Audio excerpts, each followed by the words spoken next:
Hey.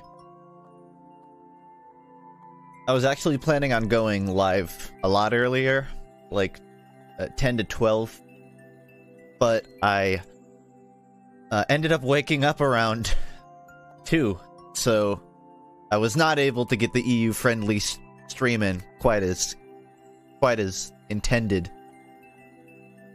Sorry, Limeys. I figured, though, it'd be better to start at 6 than it is to start at 9 again. Just especially because I'm probably going to need to get decent sleep tonight. So, I can't be streaming into the AM again. I don't plan on doing, like, a super long stream or anything. I just wanted to cross a couple things off my stream list for the night. For anyone that just got here as lurking, this will be the last stream for me this week. I gotta get my wisdom teeth out tomorrow, like, tomorrow evening, I think, so I won't be able to stream in the morning. I would have otherwise. But, yeah. I'm gonna be gone tomorrow, probably Saturday, and maybe Sunday, too. Part of the reason I woke up so late is because I was working on something in Mario Maker. And I can show you quite shortly. Thanks, Sluggish. Hasn't it been 5 months since my last upload? So you're not even right with that. If you're gonna hold me accountable, at least be correct when you do it.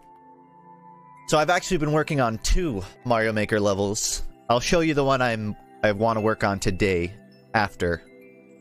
But I already have one posted. It's, something of a gimmick. Something of a gimmick level, but I think you'll get a kick out of it. I really like the Link upgrade in this game. So, the level I made is called Link Hits Rock Bottom. It has been played... So it's been tried 350 times, apparently. Someone has been dying a lot. So, this is why I woke up so late today and I wasn't able to stream. Because I was up into the AM last night making this.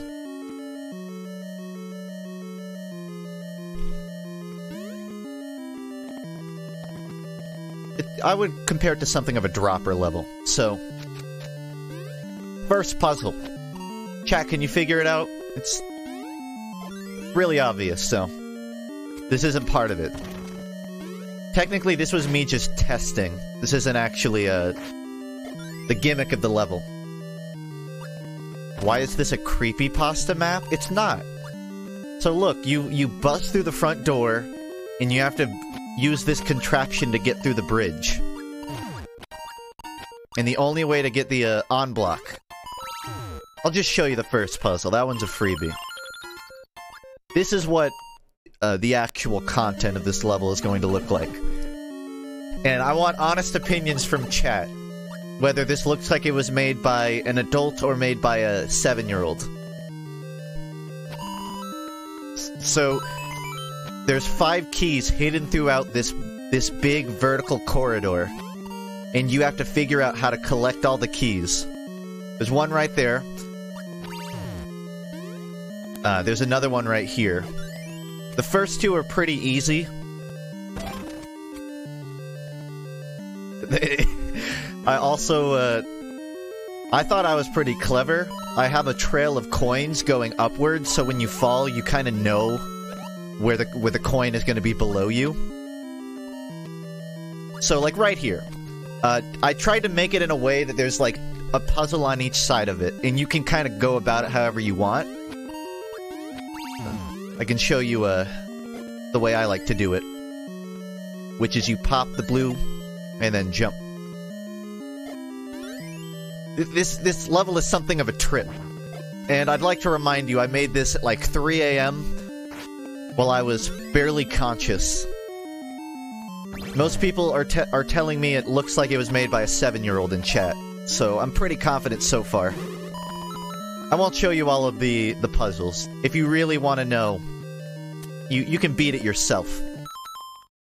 I was very proud of this. In my head, it sounded like such a good idea. Like, oh, what if Link has to beat a level while in free fall the whole round? but the problem is they don't let you make the map big enough to be constantly in free fall, so I just sort of... I turn it into this platforming puzzle. It's a little messy. Again, I was making this more as a test, because this was the first Link level I've made. If you want to try it out, I can show the code. But that's not what I'm working on today. This was just the preliminary test. Trash. Chat. Between 1 and 6, honest answers. What's your rating for what you saw? Between 1 and 6. 3. I'll take a 3. 3 is kind of what I was aiming for. There's the code, L7Q1RL6VG. There's no prize for beating it. Someone beat it in 1 minute and 15 seconds. This was before I even announced it. I guess someone was just keeping eyes on my profile. And now I can show you the one I've been working on recently. I'm about halfway done with it, I think. Here we go. This one was made at like 4 AM, and I decided to just like take a break and stream working on it today. So, if you just look at what you see here, you might not exactly know what's going on. So, P-blocks cannot be held, they can only be bopped. And if you stand under it, you bop it with your head. So what I've done is I've created a snowy mountain course that you have to take the P-block through. It's going to be terrible. I guarantee you nobody will ever beat this level. But I thought it would be a fun little challenge to force the player to basically play Death Stranding in Mario Maker. Getting over it with Link is a great way to put it. Stupid gimmick. That is also a great way to put it. Surprisingly, this is actually really doable. At first, it's really confusing, but when you understand how the movement of this works, it sounds tedious. You're right, it is tedious. I'll go ahead and run you through the full course, because like I said, I want to work on the second half. So I've created shortcuts here. If a player is smart and they know they can destroy ice, what they can do is avoid having to jump up here. It's really about the same speed, but I have some more complex puzzles further in. This is just like the beginning where I try to get you used. Where's the music? So I decided to actually pick out a custom theme for this level. Because I'm tired of hearing the generic Mario Maker music. And by custom theme, I just mean it's... If you played Pokemon X and Y, you might recognize this. This sounds really frustrating. What's frustrating about it? Oh, fuck! So, one of the challenges of this level is you can't hit the P-block or you have to restart. The good news is, you can't actually bomb a P-block and it blow up. So, like, you don't have to worry about bombing your own P-block. But I shot it with an arrow. That you cannot do, which means I have to restart the whole level. This is literally a Strand-type game. Yes, it is. Initially, I named it Link Stranding. There's some actual tech to this. By the way, I'm not just making a fucking stupid gimmick level. If you perfectly match your speed with the P-block, you can actually just walk with it. And I want to integrate that in some longer segments. And you'll notice, like, I'm kind of giving away secrets here. This really is a different experience if you start on your own. So, like, you'll notice sometimes I'll get the P-block right on the edge of a cliff and it's really hard to get up, like right here. So just a little tip, what you do is you bop it up and then get under it and knock it forward. And kind of part of why I wanted to stream making this is because I'm still coming up with puzzles. So I figure I'm a streamer, I have no brain, I don't think So if anyone, like, floats an idea, you can point it out. This won't be out today? I'm not sure. It depends on if I get it done. So like I said, I have to get my wisdom teeth out tomorrow. I'm gonna be out of commission during that, and I'll probably spend a lot of that time working on Mario Maker 2 levels or shiny hunting in Pokemon.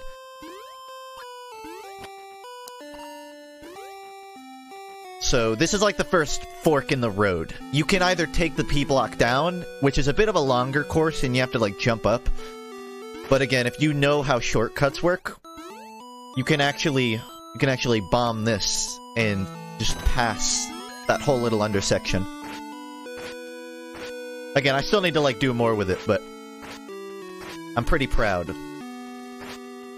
You have to be careful to not go too far off screen or the P-block I think will it will despawn. It's not really a problem most of the time, but look at that. First puzzle of the level. So this is the top of the mountain. I swear what you see right now wasn't intentional. The top of the mountain looks like a frog. And I kind of am just integrating that. Like maybe it's a haunted mountain, I'm not sure. Clouds stop despawn? Do they? Okay, so on this section, it would be a bitch to have to run through with the P-block, but what you can do is just clear out all of the ice with your bomb. And there's even these floaty dudes that'll make it even faster. I'm kind of giving away the whole first half of the level for you, but there's a couple secrets I haven't shown. And I'm already fucking up. Hold up. And the reason I can't stream when I'm getting my wisdom teeth out is because the dentist is by my parents' house, which is like an hour away. And I won't be able to drive home to my computer. I guess I could bring my computer, but it's a big computer, guys. Uh-oh. No!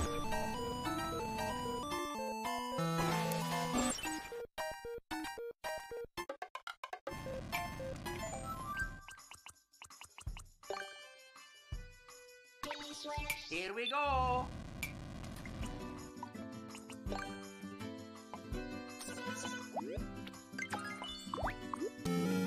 Here we go!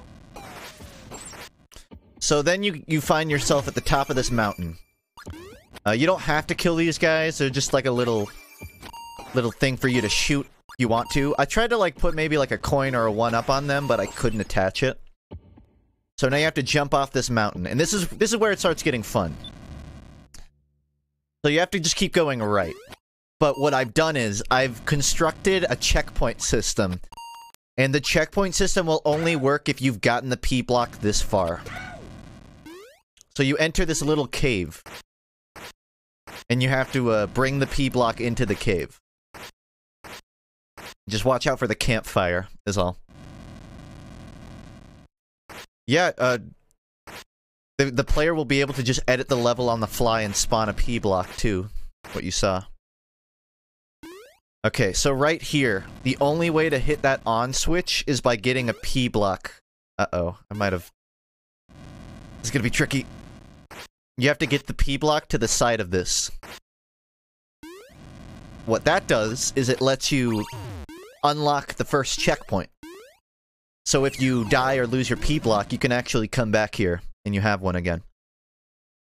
And you might be wondering, like, well, now I have 2 P-blocks, so what do I do? And I came up, like, with a little reward, I guess. You can come down here, claim a 1-up, and then go grab the other P-block. And that's pretty much all of the stage I built so far.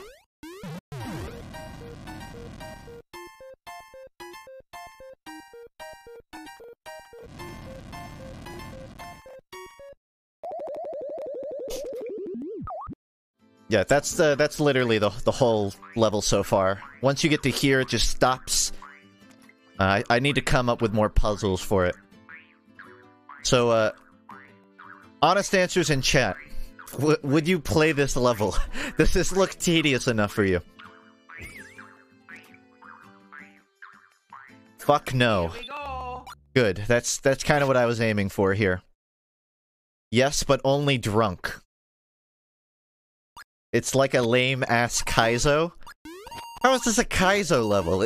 Aren't Kaizos the levels where it's like you don't actually know what to do until you try it 8 times? I thought this level was pretty, like, intuitive.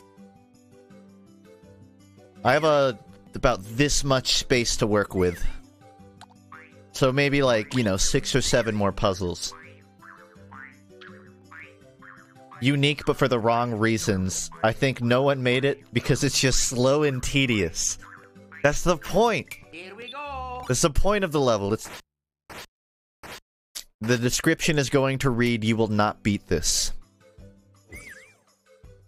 So let's see. Also, you have to remember, I'm a streamer, so I know at least one person is going to submit themselves to playing it, and that's all I need, really. What I learned is, you know, I was talking about tech in this. I want to actually test something. It looks big brain. I don't feel like it's that big brain. So, in theory, you can actually juggle it higher than one jump. Like that. But I gotta figure out how to, like, integrate that into a puzzle. I was thinking having this really big cliff face section. Don't do that.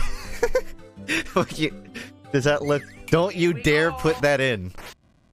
I thought that was clever. Are you... Okay, maybe this is a Kaizo level.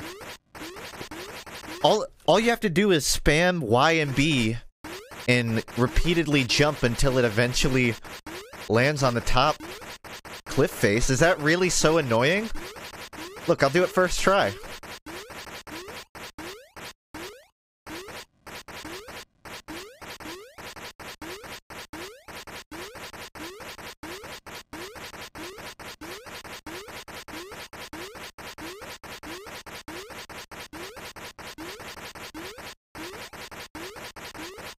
Okay, so maybe I won't have this section.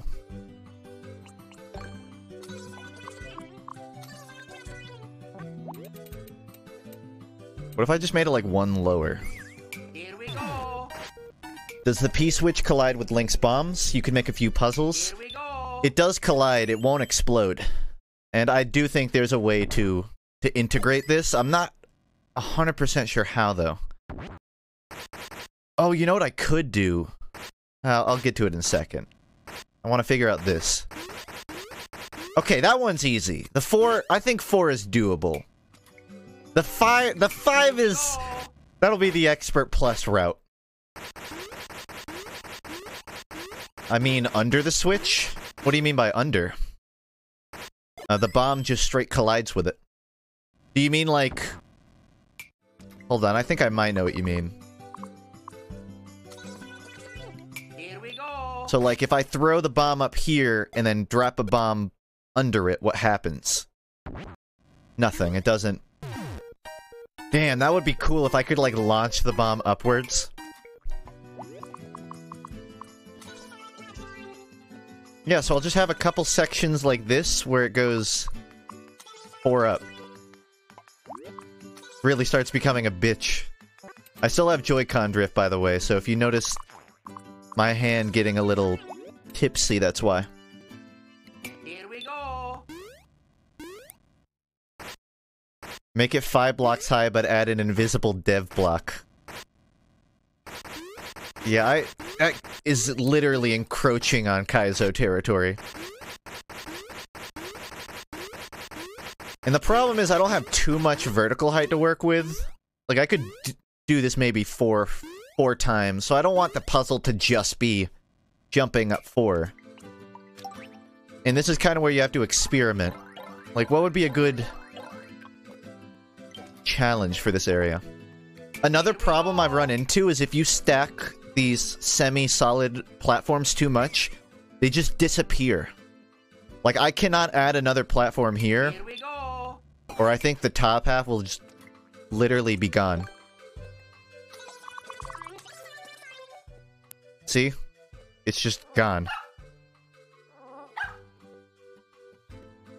Funk, you've made a level and a whole game with like 8 different techniques the tutorial doesn't show you. That's literally what a...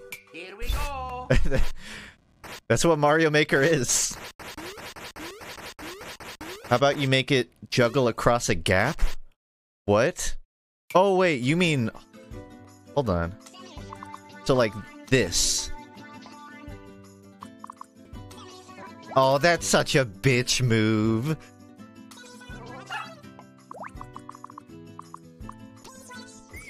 Here we go. No, I can't do that.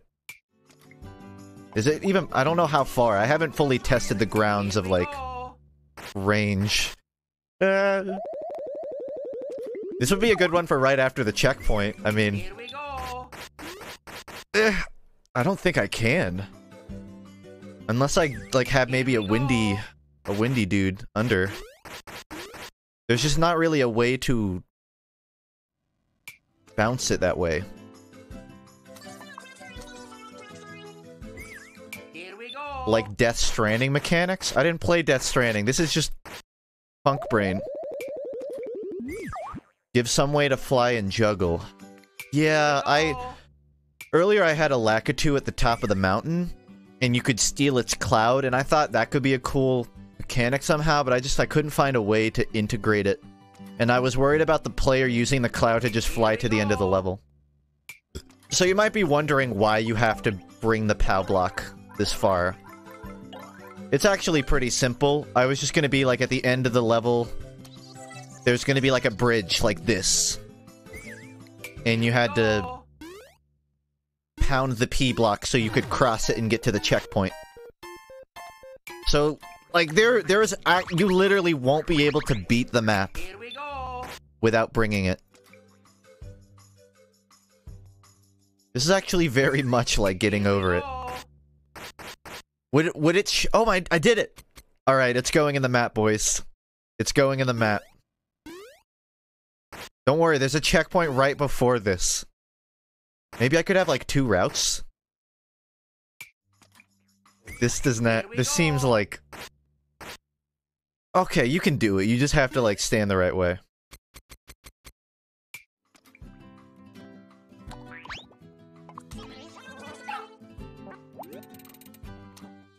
And again, I have to be careful to not overstack.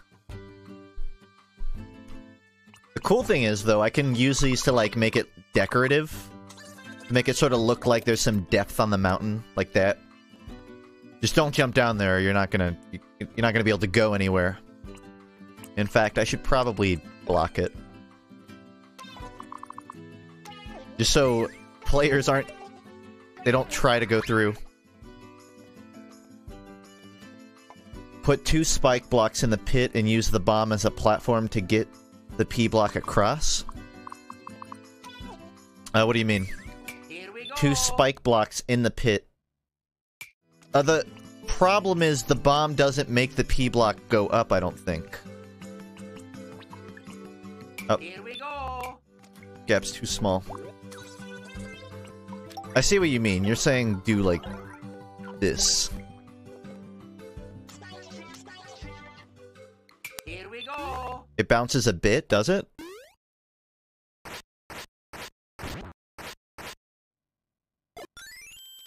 Oh.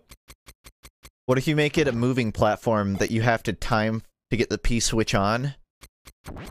Yeah, I want to find a way to get that. Hold on.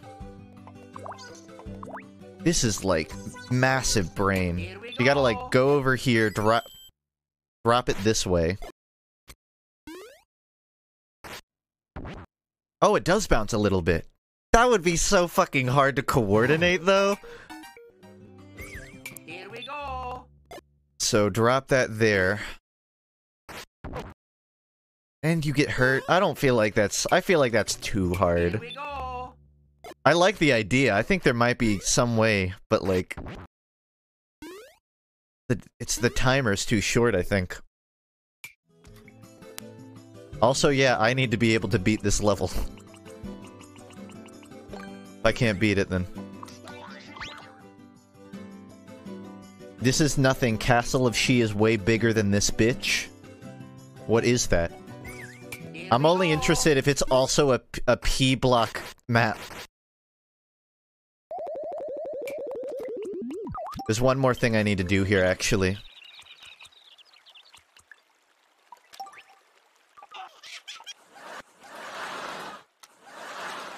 There we go. Here we go. Extend the timer. It's at 500. I've made it maximum. I think people are gonna need it. Uh-oh. Yeah, I'm a little worried about the P block dropping down where it shouldn't be. Because then that kind of just defeats the perp. Well, what I could do is this top area skips a puzzle. So even if you fuck up, it'll just drop, like, down there.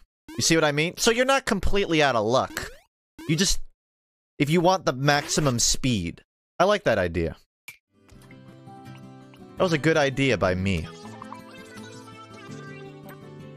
I found that stacking them like 2 layers is good for the player. So I'll make it go down. Alright, I kind of want to maybe integrate like a moving puzzle. A moving platform. Maybe put a conveyor belt at the bottom so it's hard to keep progress but not impossible.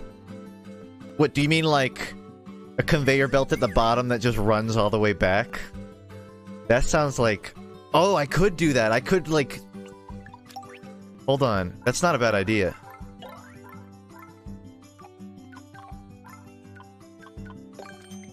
Like, just have a conveyor belt, so if you fuck up, you have to redo the whole thing. Oh my god. A section where you have to cross gaps? If anyone hates this idea, then blame... Who came up with that idea? Lukington. You can blame Lukington for this puzzle. Here we go. So now you have to get it across the gap. If you don't, it'll reset. And then you have to do this thing again. But the 4 honestly isn't that hard. That's so that's so evil. That is indescribably mastermindy. Would it be possible to do like this kind? This is like that one Game Boy Castlevania game. Here we go. So this puzzle in a Castlevania game? Alright, this is the thing I'm worried about. How do I safely get it across the gap? Go down to the first cliff down here? Oh, true. Make those fuckers do it twice.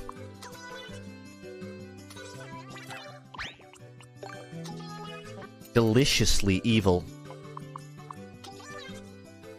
Oh my god, that's so mean. Here we go. No, but the movement was slow. That makes the jump stupid as hell. So yeah, it is just like this. What have you created? This will be at the top of hot. Just you wait. I don't... We'll see if I finish this today. I kind of just wanted to brainstorm and play it a bit. I actually wanted to play Pokemon Sword on stream. If only for like 30 minutes, because I actually need to trade 2 Pokemon in order to get the shiny charm. And if I'm going to be comatose in bed for 3 days, then you damn know I'm gonna shiny hunt a little bit. Have the final gap drop the P-switch off the level. Oh, like there's no conveyor belt? That's, I don't think I can do that. I'm trying to make this level more intuitive than my... Okay, so just for reference, let me go ahead and show anyone who doesn't know. This is actually based on another level I made back when Mario Maker first came out. And this was a level where you had to escort a POW block to the end of the map. But the problem is Mario, like, you can't punch it as Mario, so I had to jump through a bunch of gaps to make this one work. And I'll go ahead and show you this. This one, just to give you an idea of how much of a barrier to entry this level is, I literally can't remember how to beat it. It has been so long that I don't think I can beat my own level anymore.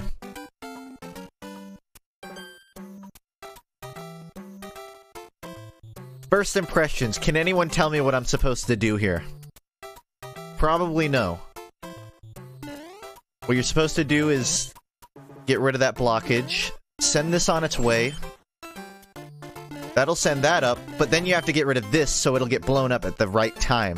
And if you fuck up, you have to go through this door and redo it. You can skip that jump? Yeah, I think there is a couple. Yep, fucked it up. It's been so long I can't even beat my own level.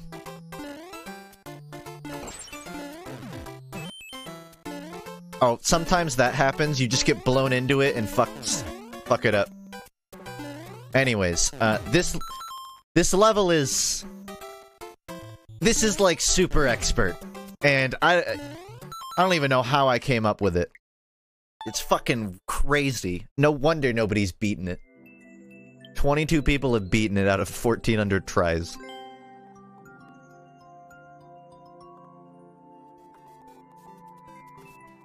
Yeah, I feel bad about this level. So, anyways, the point I was making is I don't want this level I'm working on to be the same. I want this one to be a bit more intuitive.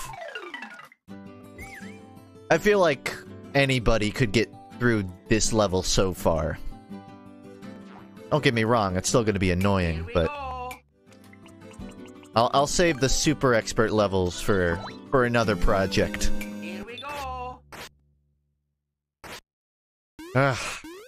Yeah, this is the problem. I'm not 100% certain there's a way to get this over the gap.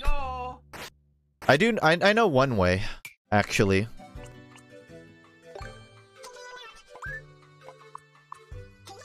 Like this.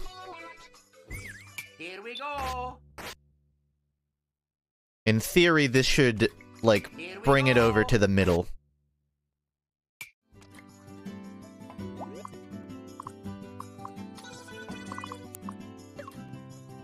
Oh lord, no, this is me doing the player a favor, if anything. Here we go. Okay, I can work with that. Up. Maybe I can't. Let me think. Here we go. It was the other way? No. No, if I sent it to the left, Here we go. people would literally never complete it. They would just give up. What if you put a sideways thwomp on the conveyor? That doesn't feel fair. So you're saying if the player fucks up, they're gonna have to get chased by a thwomp. Here we go. Nothing's fair in Mario Maker? That's true. So if you happen to drop, like, right here, you literally get chased. Oh my goodness. Do a one-way gate? For what? Here we go. First things first, I just want to find a way to let you cross this gap and not get soft-locked. Oh, I'm just working on this. I know this is too evil. Here we go. Oh my, I'm the creator of it and I can't even do it once. Here we go. So the player doesn't somehow push it off of the one? Oh, hold on, okay, I follow you.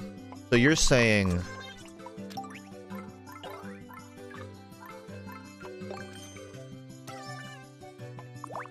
something like that. Oh wait, I made that too Here we go. Will that work? The P block won't get, like, jammed? Here we go. Didn't even go through. I feel like it's Here we go. not letting it hit the corner.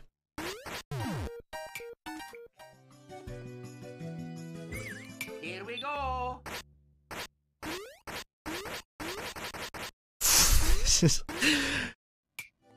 I was thinking at the end of the conveyor belt. What, you mean like throw it here so the player can't bring it to the left? Or rather, like the other way? Here we go. The problem is there's not really a... Oh, you can! You can boop it midair? Oh... Hold on, I have an idea. Here we go.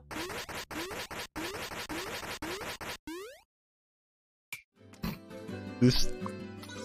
Here we go. So you can only get it over by bopping it with your head? Here we go. See, it can't be too low, because then I think you can just do it normally. Here we go. I don't think I can get this one down consistently enough to pull it off. Oh, you can. The question is, can you do it easily? I wouldn't recommend it. So you have to get a mid-air bop to make this one work. This is quickly encroaching on that territory of no one can beat it. 2-block gap? Fuck no. Actually, what I could do is have a gap like this.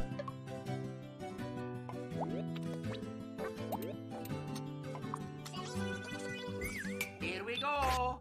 And the only way to get it over is by, like, bopping it. Here we go. Hit the bottom of... with your head? Here we go. That's what I've been doing. See, it just bounces. I can't. That's too fucked up. Here we go. I wonder if I could create a conveyor belt puzzle. Sorry, this is sort of a testing ground right now. I'm editing this as I learn stuff. I'm curious if, like, if I dash at the same time I get under it, can I match its speed?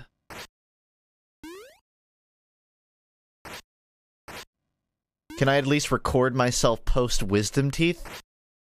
Guess it depends on what I say. No, you can't really match its speed. That would have been like a good puzzle, though. I mean, you could still do it, it's just like really tedious. I'm not gonna worry about that. Actually, is this on double speed or one? No, that's on one speed. Oh, there's no way you could do that on double. Why is highlight message so expensive? I didn't think it was expensive. It's like, what, 800? Oh my... Yeah, no, not a chance.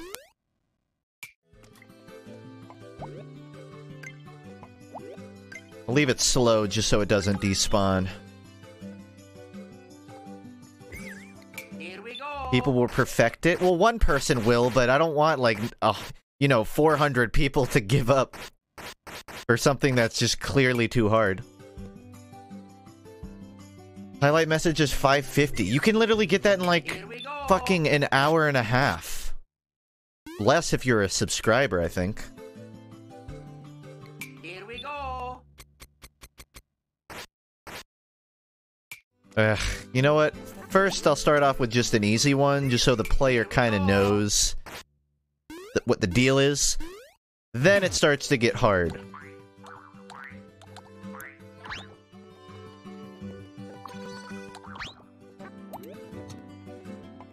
Perhaps, like, 1 up?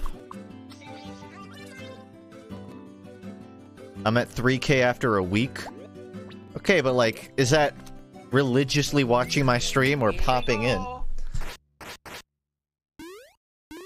I mean, there are some channels I have, like, 15k points on, and I don't even watch them that much. Here we go.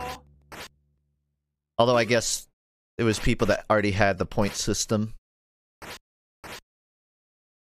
Whew! This is a fucking... This is a rush.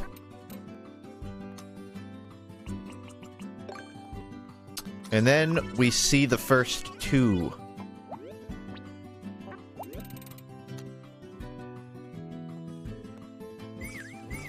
Here we go. I guess I don't know what the point system is. I just figured 550 for highlight was fair, because I didn't want it to get spammed.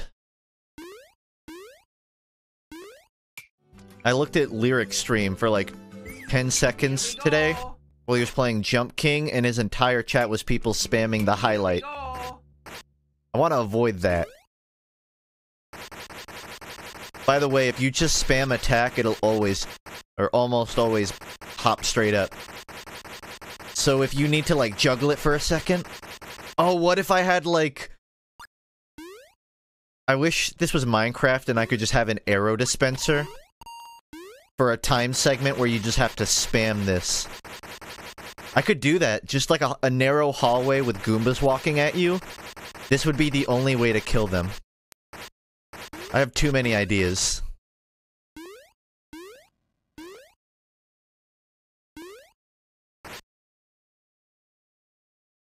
I've thought a couple sword ideas.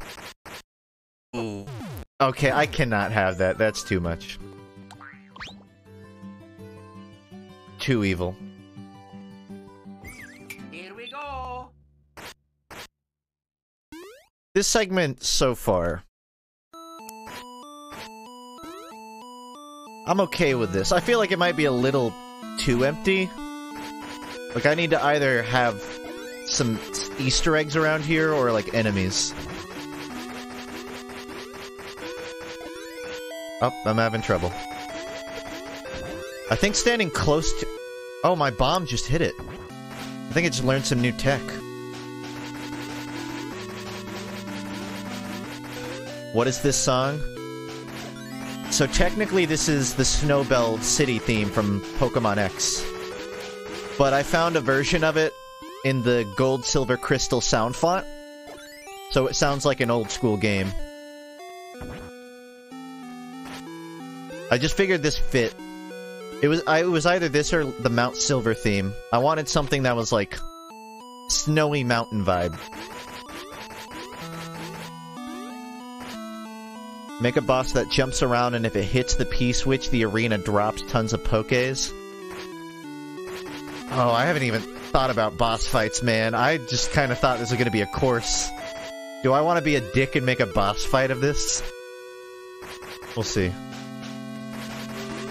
Sounds have fonts? Yeah, a lot of old school games, their instrumentation is like synthesizers, and it's called the sound font. Because it's like a pack of all the fonts.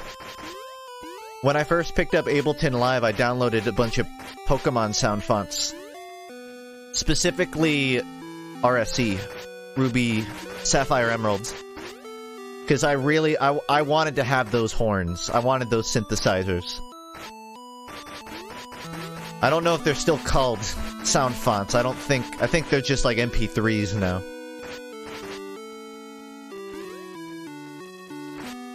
But think about it, like a font is like a set of characters in the same way a set of instruments is. Hold on, I have to obviously be able to get through this myself if I want to make it a challenge. I feel like the 2 block is too much.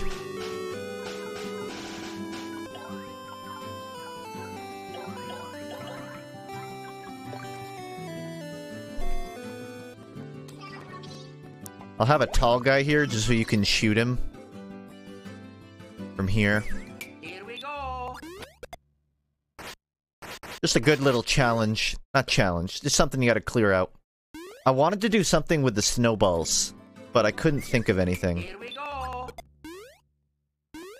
I don't think the snowballs actually, like, interact with anything.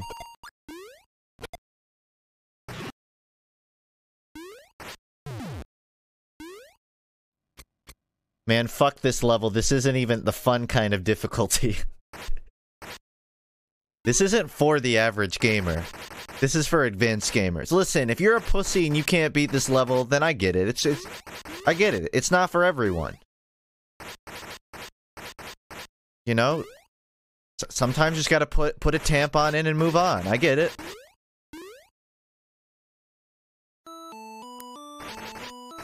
Oh, even I can't do this. There's a difference between hard and tedious. You hear that one from your wife?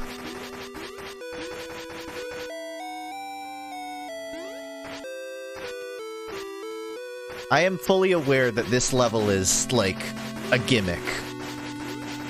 But I'm kind of embracing that. I'm going at it with a getting over it kind of philosophy.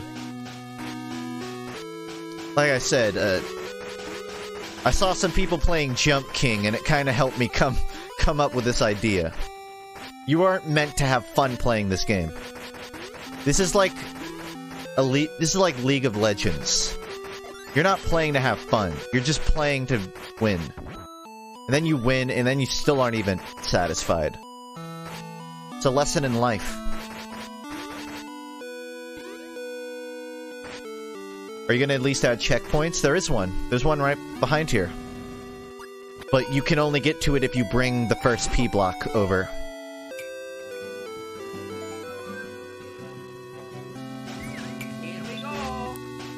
The main thing I'm worried about right now, though, is just, I don't know, adding some complexity. Like, getting a P-block across a gap isn't a challenge, per se. It's just getting a lucky pixel input. I'm trying to think of ways I can change that. Getting over it is more fun than this. Well, I didn't beat getting over it. So when I beat this, I'll prove you wrong.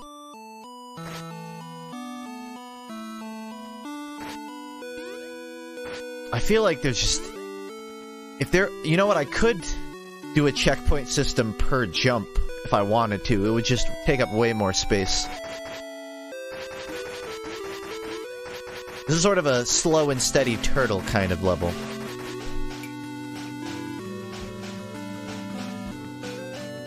Is it just me, or does your mic sound lower quality than normal? Here we go. Well, you'd have to tell me.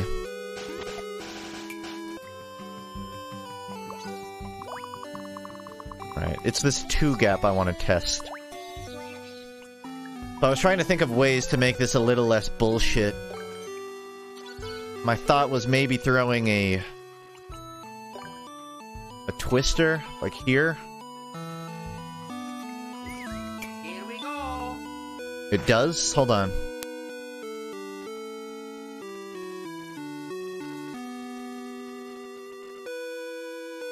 Does it sound better now?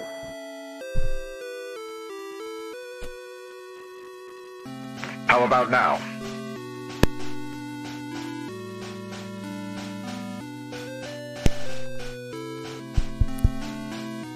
Gamers. Alright, I don't really know what to do with this puzzle. Can I hit it in the air? You can hit it in the air, I think. No, I'm not hitting it.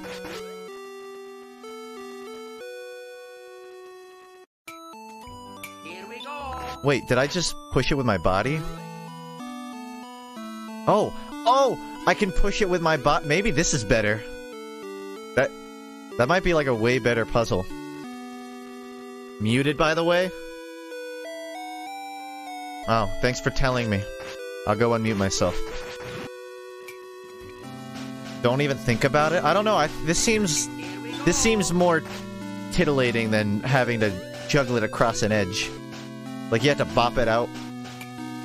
What if I also had a... I could like throw a Goomba in and you have to shoot it out before you jump in. Something like that. Here we go. What do you think, Chad? Is that like... I feel like that's a better puzzle. Yeah, I'm gonna... This first part's okay. I don't mind this trek. But instead of the 2... In fact, I might just get rid of this one. Move this over.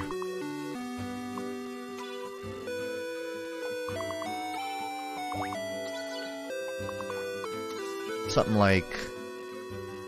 that. Widen the gap by 1 block. Oh, that's true, if I have the tornado. Okay, let me test it.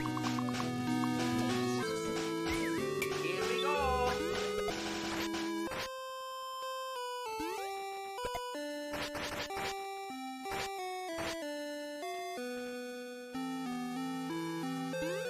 Okay, alright, yeah. Oh.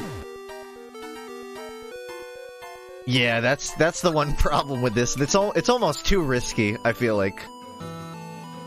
With the 2-block gap, that wasn't really a problem. I think the bigger I make it, the more of a problem it becomes. Uh-oh. You get out of there. Okay, so you have to... I don't think you can step on it mid-air, which is good. Oh, never mind. I think I have to make it 2 blocks. 3 block is just... that's... Here we go. feels too bullshit.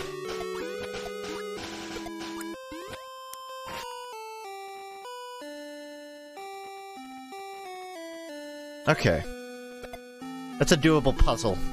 You can even call that a puzzle. I'm looking for a Russian military radio filter. You got one? Hey, you! Pick up that can! Here we Nope. go. Don't have one. Oh, you can snowball the Goomba? Oh shit, that... hold up. Here we go. Would it be possible for me to, like... That's cool. I don't think that you can really use that for anything, but... Here we hold on, I'm just gonna give it a quick run-through. Make sure everything works. Not too frustrating. Uh-oh. That's fine, that's just part of the puzzle. I don't believe snowballs make the P-switch go off, no. Because I have a pokey earlier in the level, it didn't go off.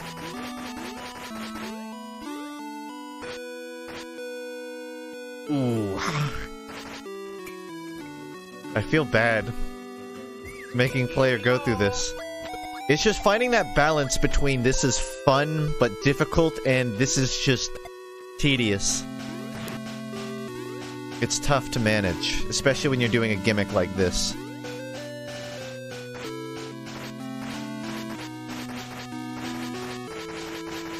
More like Stunky. I threw that Pokemon straight into the PC. I can't imagine a single person in the world would use a skunk Pokemon in their party. No, this is a more than fair puzzle, I feel. Way better than the, okay, I know the 4 is easily doable, it's just... I'm wondering if there's something I can do. You know what I could do if I wanted to be a real cunt?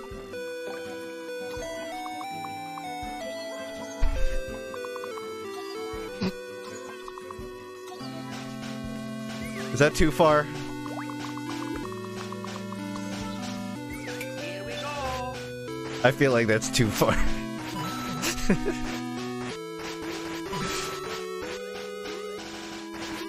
Look, it's like you might not even run in. It's not like it stops anything. It's just sort of a like a rock climbing wall. I think that's funny. The only thing that would make it funnier is a sound effect.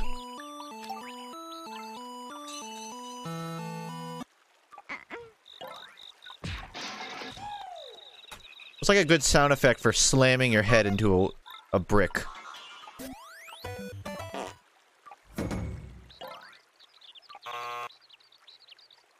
I'm not doing the baby sound. I've spammed the baby sound before. A guffaw? Do I want to guffaw that? That's... I guess I got... Yeah, that could work. I don't think I've used it before on this level. Here we go.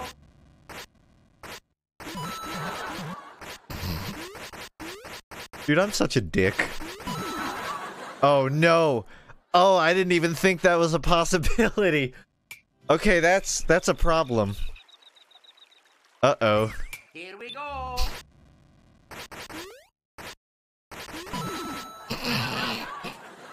I should just leave that in, just be a dick. What if I made it, like, evident in some way? Would it be possible to... Hold on, I have an idea.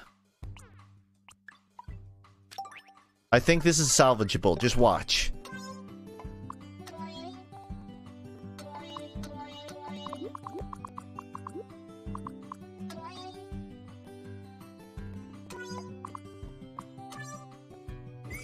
Here we go. So the player will run into this first one and then go, okay, so there's a block under each coin. The problem is I need to come up with a way to force the player to learn that before they get the P block here. An arrow? No, because they might just see the arrow and assume that it just means go forward. Like, if I just throw an arrow here, that doesn't mean anything. Here we go. I have an idea, though.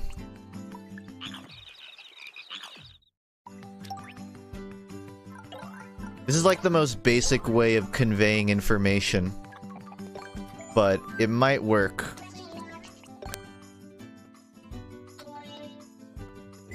Here we go. Something like that. I feel like that's a pretty clear. Here we go. Think about it.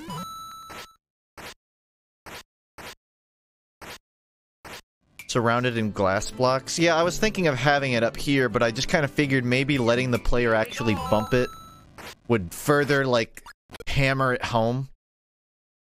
I am worried about it being obvious, but that's better than, you know, this shit happening. Force a jump with no punishment with the hidden blocks. By force a jump?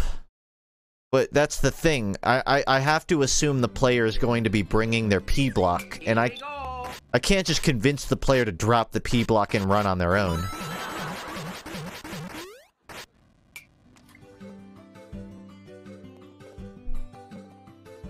Also, I should space this out one more. That way the player can use either of these spots. That should work. Put tracks around it? Again, that seems too obvious. At that point... Also, can you even do it that small?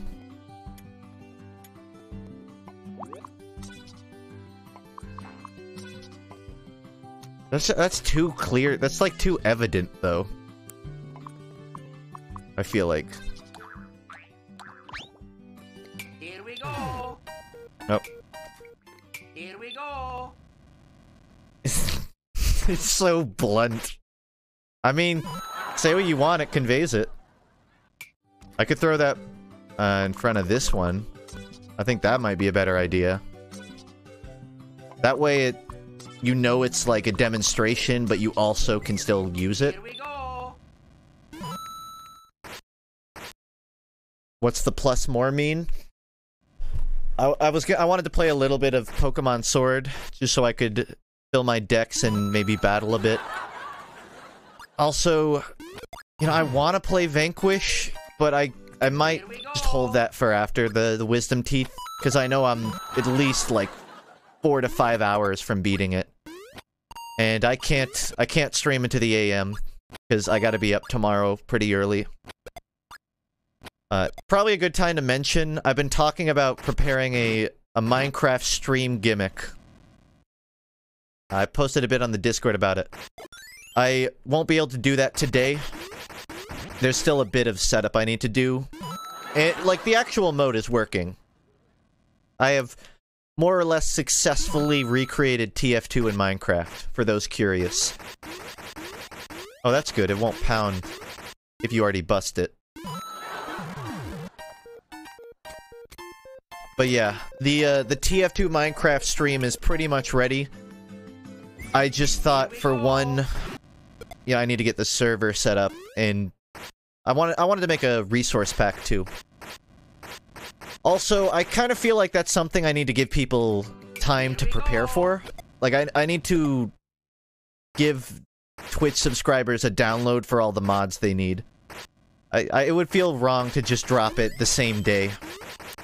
So you can expect that probably next week. I could probably confirm, like, next Friday, if not earlier. It really depends on when I'll be back in business. What purpose do the hidden blocks serve? They don't fit with the level. For this is just a... It's like a obstacle. If you don't pay attention, you can lose your P block to this. That's kind of the point.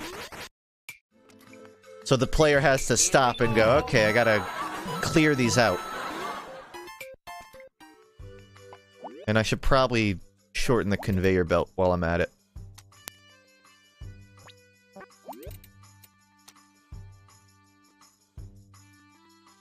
One more. Here we go. How can you have problems with wisdom teeth at your age? Is that a joke? Or are you being serious about that? I mean, generally you're supposed... Everyone's mouth is different. Most people get their wisdom teeth out in their 20s, I think. Although you can get them out earlier, too. Aren't you 47? I'm probably younger than most of your guys' favorite Twitch streamers. Aside from myself, of course.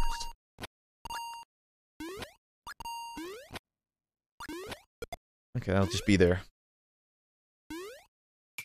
Yeah, 18 to 23. I'm 22. Literally the ideal age to get your wisdom teeth out. Also, I'm not really having problems with them.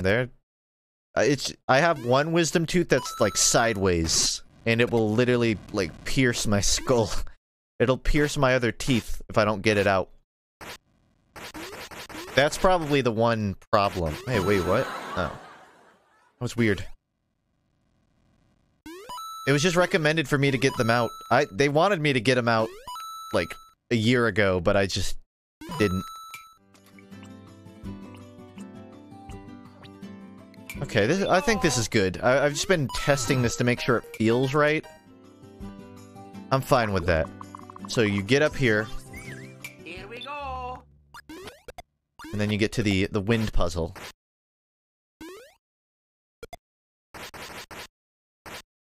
I got all my wisdom teeth when I was 17, and 4 of them are good. Sorry, not everyone has a bang-up mouth. Uh-oh. That could be a problem. What if I had, like, a platform the player could jump up onto? Just so they don't accidentally slap their own P block.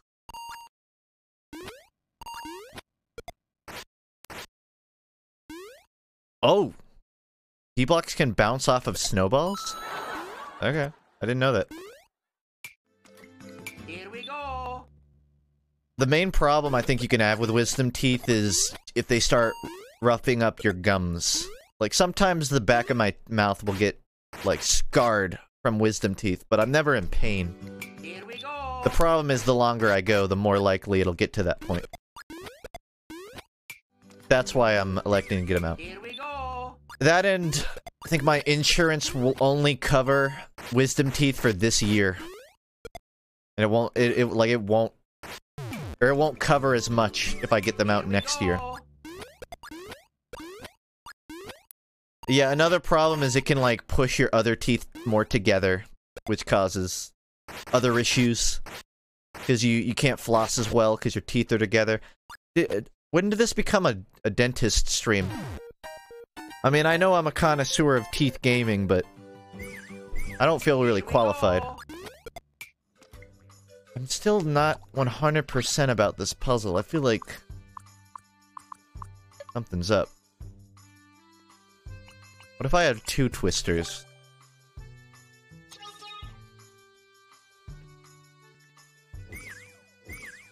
Make it so you have to kill tall boys to line up snowballs for the P block to bounce across. That is the nuttiest thing I've ever heard. Hold on, I want to test that.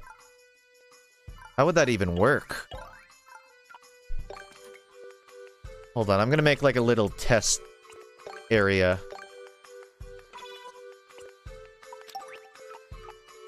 I just heard like a pretty good idea in chat. So hold on.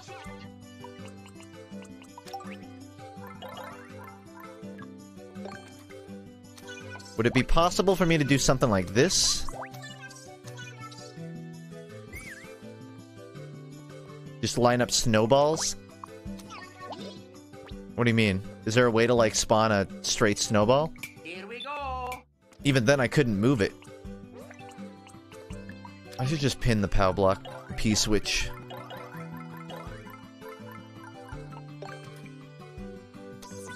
Okay.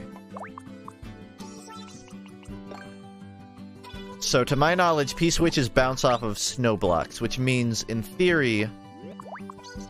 Here we go.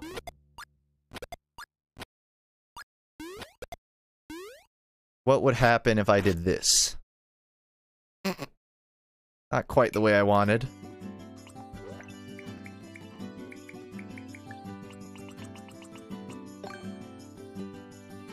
What if that's a distance thing? Hold on, maybe I could just... do that. Here we go. Oh, fuck! Spikes turn into snowball? No. Well, hold on. I wanna experiment with this.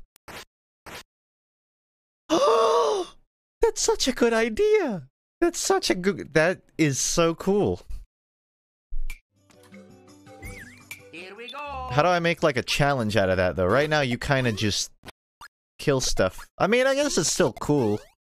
It's like a avalanche. And then I could do... Hold on, I'm trying to think. This isn't going to be the actual puzzle. I'm going to have to, like, move it. Let's see.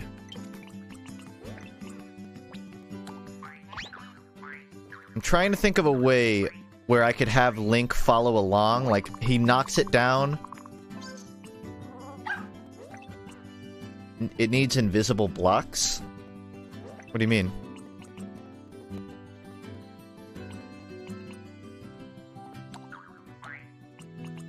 What if I... no. I'm trying to think of, like, a temporary bridge somehow. But the only temporary bridge is a P-switch bridge. And I can't give the player another P-switch. Here we go. So here's what I'm thinking right now. You do this. Drop that, and then you come over here and, like, follow it. The question is, could I just make, like, a line of snowballs? Would that work?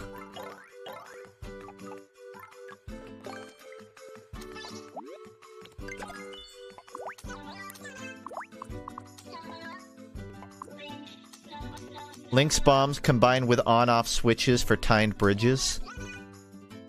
True. I'm gonna experiment with this first. I'm not gonna worry too much about the bridge. I just want to see, like, how I can go about this. Not quite what I wanted. What is it? It's got a mind of its own. It's dancing.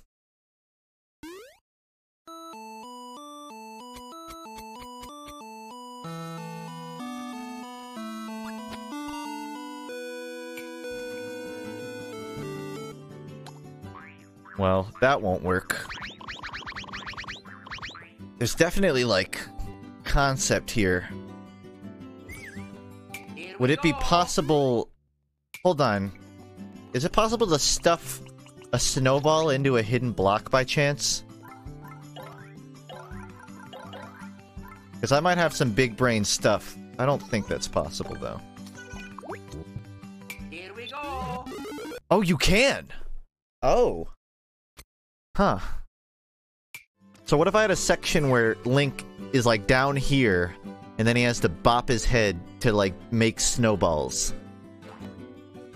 But where's the challenge in that, is the thing. I wish there was a way to, like, move the snowball just on its own. I can only, like, really hit it. Hold on, I'm gonna need to experiment with this.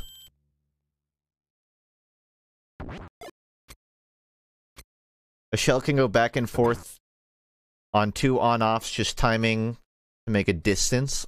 Okay, that would be good for, like, a timer. Why would it be invisible?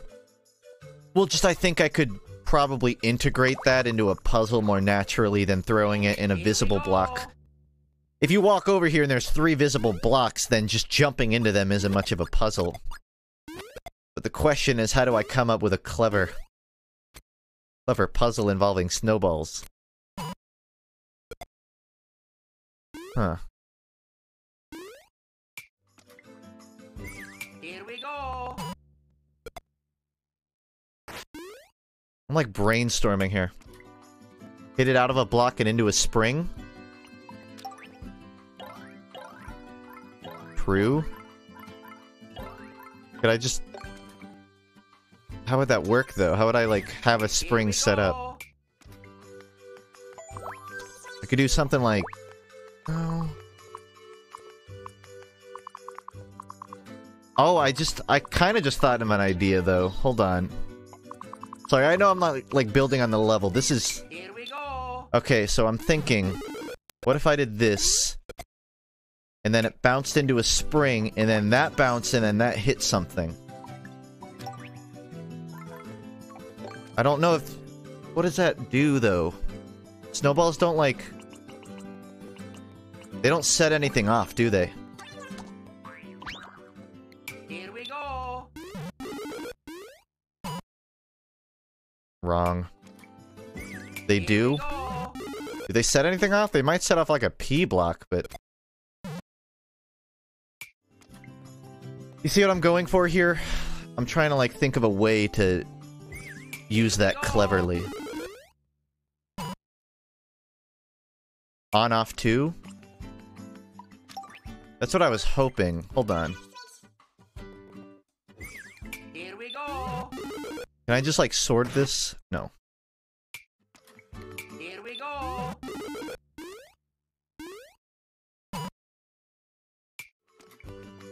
Can't consistently get it. Here we go. Nope, doesn't set off. Come on. Come on, Nintendo. Don't do me like this. Does it set off like a snake block by chance? This is the thing, I don't know how snowballs interact with everything else. I don't think I can fit multiple snowballs. I could make a pipe that spits out snowballs. Here we go. Which is kind of the same idea. Why use snowball when you could bomb? Because this would, in theory, be in... I don't know, some... I would try to design the level in a way that you can't bomb. You can't just bomb the on block. You have to bounce. They trigger on and off, but only from the side. Here we go.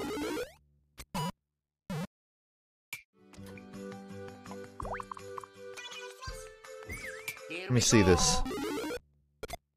I still don't even know what I'm gonna do with this puzzle. I feel like I could integrate this, especially because P-blocks seem to have an interesting relationship with snowballs. They bounce. Here we go. Oh, so it does. Okay. And the reason you wouldn't...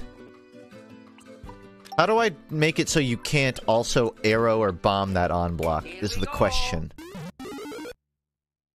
Like, I can't think of a way where this snowball can reach the block, but I can't. I'm pretty sure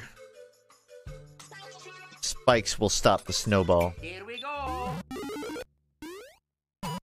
There really needs to be a block in Mario Maker that my projectiles can't go through. I've been having this issue. I had it when I was making my dropper level. One-way wall, tight gap, just enough for the snowball to make it under.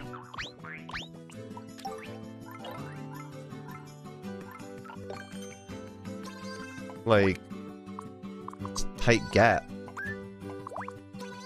Like that? Here we go.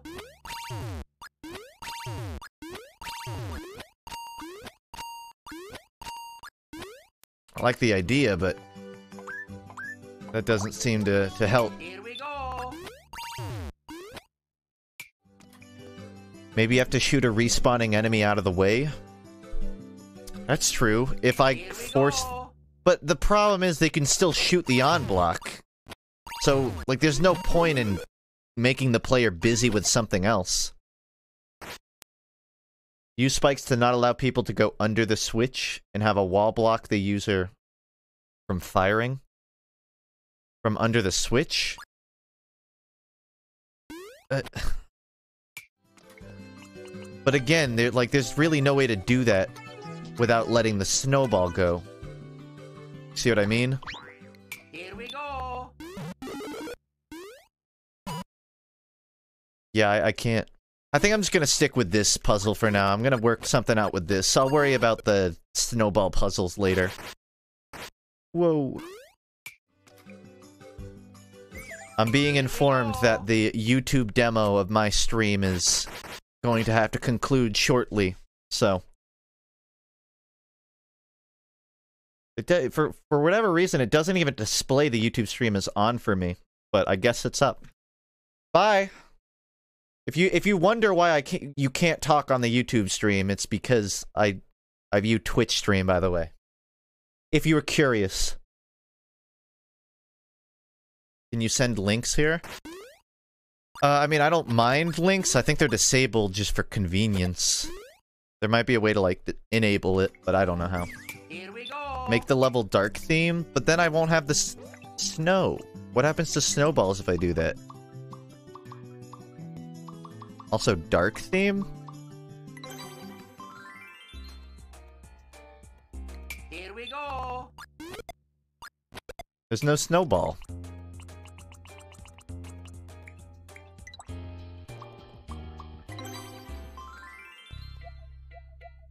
Nighttime?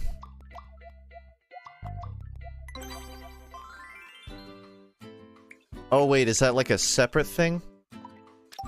Hold the sun?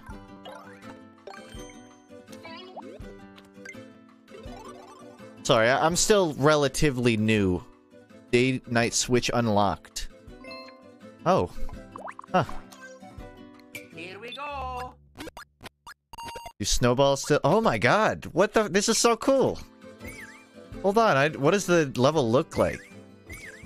This is pretty. Wow, this first area feels so barren now that I look at it again. I need to go back and fill that up with some stuff. Here we go. It has new effects. I'm sure. That's kind of why I need to go back. I need to make sure nothing broke. Nighttime snow is ice physics? Oh my god, that's gonna be so much worse. Is that? I feel like that should be illegal. That doesn't feel fair. So the entire level is now ice physics. Oh, this is... It looks so much better, but I can't... This is so much more tedious. This sucks. I actually really want to keep this theme, but I think it might it might be too much. Hold on. I mean, you could still do it, it's just you can't really run under the block anymore. You have to really tediously do this. Whoa! Oh, that's more of a challenge now. That wasn't even intentional. That spike was just to keep players from going up the ice wall. Oh my god! What the fuck? I mean, this actually... maybe I could keep this. There is a checkpoint for anyone curious. There's a checkpoint at once you get past the mountain, the first cliff face. Hold on. So what I could do is spawn like a bunch of ice spikes at the end of each cliff, which means you can't slip around or you'll get hurt. This is evil. This is evil.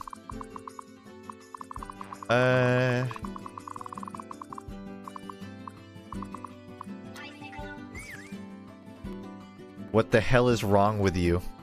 Here we go. I wasn't loved enough as a child. So now I must actively undo all the positive feeling. Oh my god, whoa! Oh, if you let go of the Joy-Con after start moving, you can actually perfectly sync with it. That actually takes more skill than before. Here we go. This might actually be more tech. There's more tech to this. Hold on, how do I consistently pull that off? This is... no one is ever gonna beat this level. Are you kidding me?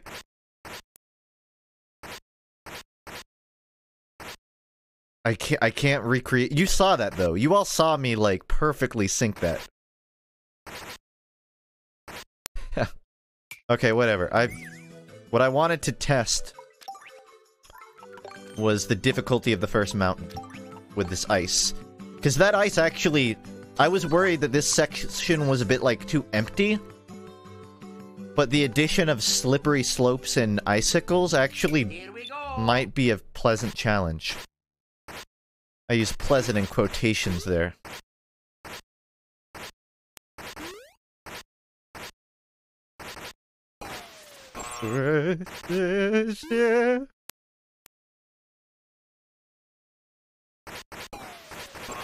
Fuck, this is painful.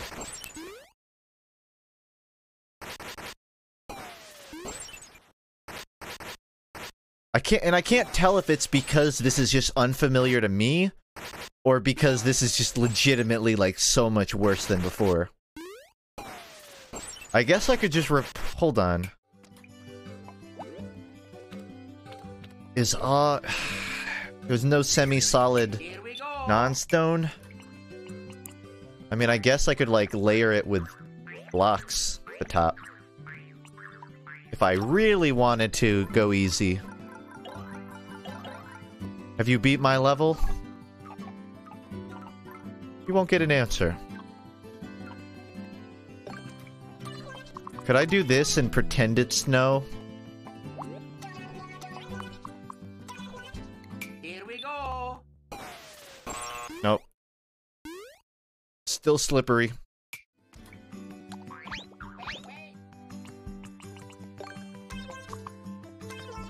Here we go. So even if I layer blocks on top of the snow, the blocks will still remain slippery, it looks like. Here we go. Which is kind of unfortunate. I was hoping I could maybe do a little bit of both. The only way I could do it is by getting... I guess I could lower this, like, one. But no, because then you can't jump into it. Upload a separate version? That's true, I could just have, like, a day and night version of this. But I guess the question is, which do I want to be considered the real one? I like that idea, though. I can have both. Have my cake and eat it, too. I like it, but I think I might need to go back for now. At least for the normie version. What other game should have won Game of the Year that wasn't Sekiro? Here we go. I think Sekiro deserved it. I don't really think there was another contender. Was there a Meat and Fuck release this year? That might affect my answer. Okay. So I have to come up with a clever way for the player to somehow cover a slide of spikes with snowballs. I can think of a couple ways. For one, maybe there's like 3 separate conveyor belts somewhere and you have to like parkour your way to them. No, that wouldn't work, would it?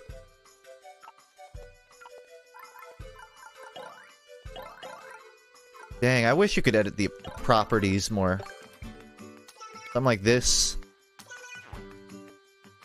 Here we go. See what I mean? Some way to move the snowballs onto the spike.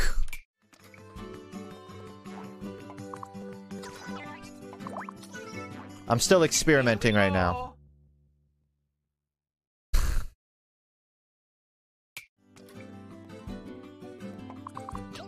Move it back a little bit. Yeah, I know there's an angry son. I was just letting him chill. Okay, I mean, I could definitely salvage a puzzle with this mechanic. Here we go. This level's getting pretty messy. This is just me experimenting. I'm gonna delete all of this and make it from scratch after I get through this section. You're the best. I'm out of here. Thanks, man. Hey, you're the Twitch sub. You're the best. Here we go. Okay.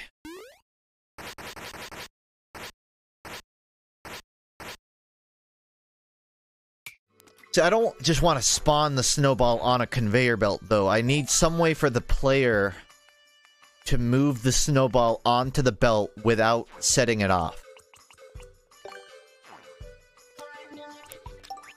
Or without hitting the snowball.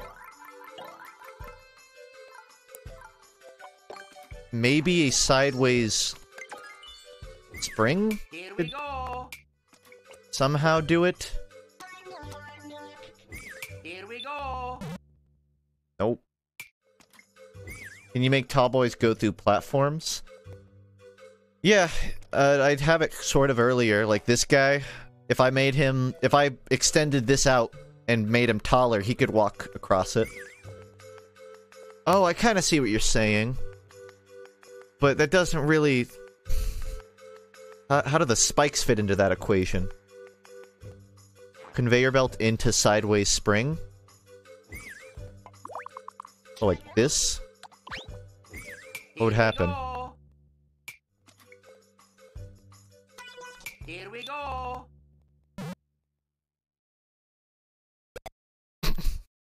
Not the intended effect. Hold on. The question is, will the snowball stop moving when it lands? Here we go.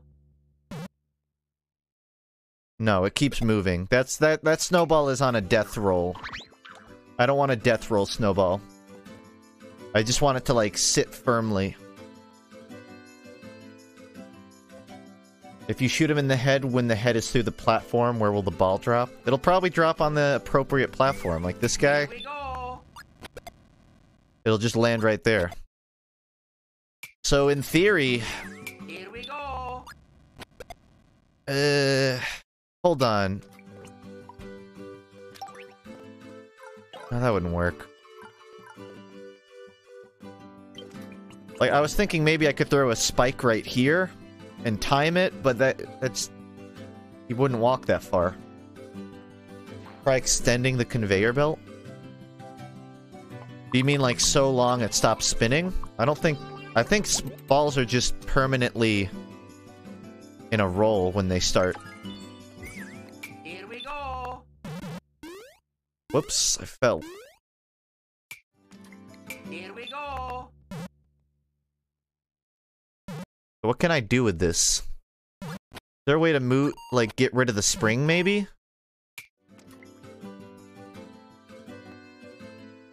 If there's a way for the player to get rid of the spring... Oh, wait, hold on. I might have an idea. Might.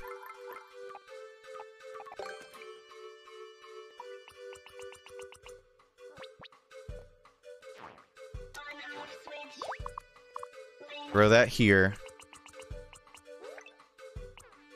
Oh my, it keeps... My Joy-Con drift is making this exceptionally difficult. Here we go. What would that do? It just destroys. Use a bomb? What do you mean use a bomb? Here we go. It will destroy the snowball. Bomb the block under the spring? That's not... There's multiple ways I can get rid of it. But look. It dissipates. Why does it Is it because of this? What if I...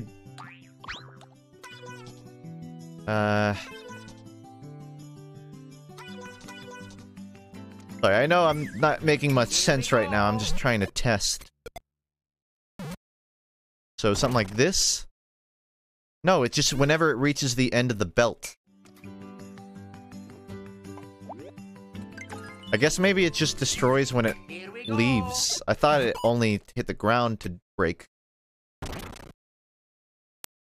Oh wait, it's outspeeding the belt backwards. Interesting. I'm trying to come up with a way to have the player drop a snowball in place. It doesn't seem possible. Here we go. I have another idea that might work. Is it possible to put a poke on a track? Or whatever it's called. A pokey. Because if so, what I can do...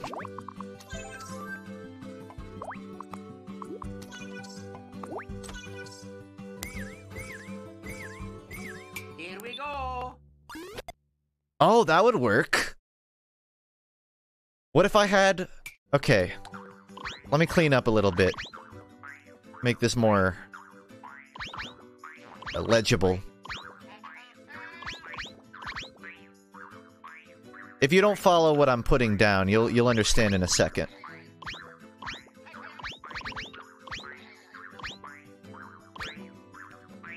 Oh, I deleted too much.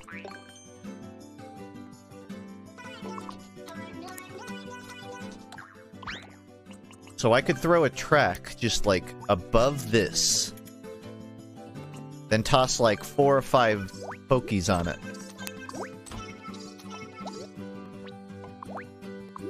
Can you only do a certain amount? Then the player has to time the ball. Oh my god, I made a minigame! That would work. Wow. Hold on, let me get the full test running. Here we go. Jeez. Alright, one more. Fuck. Double fuck. Is there a timer on the snowball? I'd make it small. I'm not too worried. I'm just trying to make sure this, like, works in practice. I'm not too worried about, like, timing or anything right now.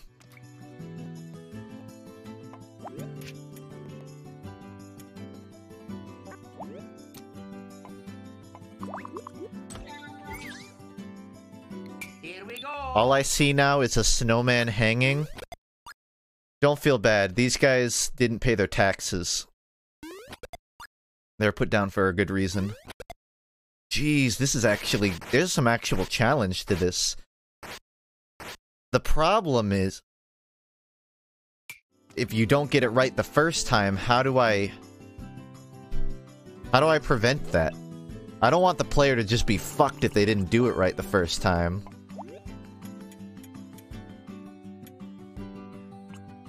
I mean, I could just spawn a bunch of them.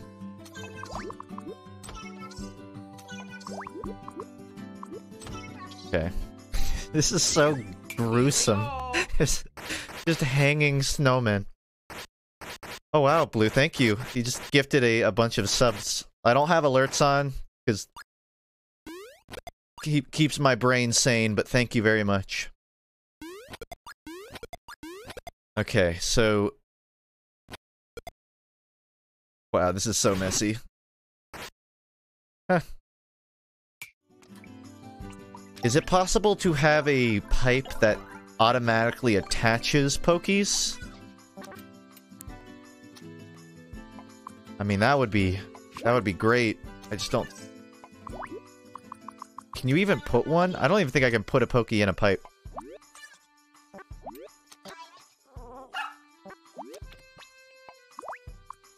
Nope.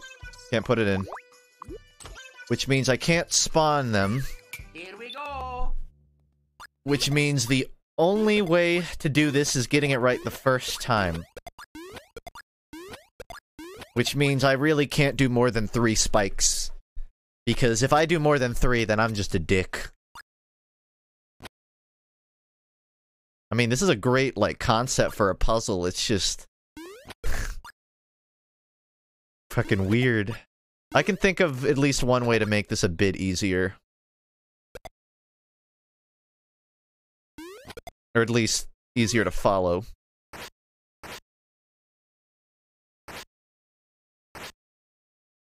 Yeah, okay. I'm gonna ditch these for a second.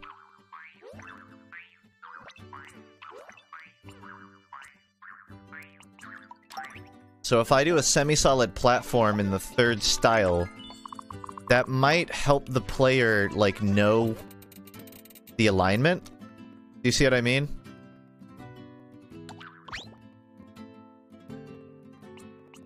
Is there a way to do head only?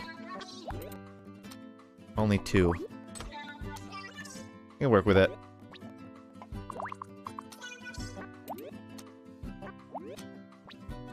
The drift keeps making me jump to the head.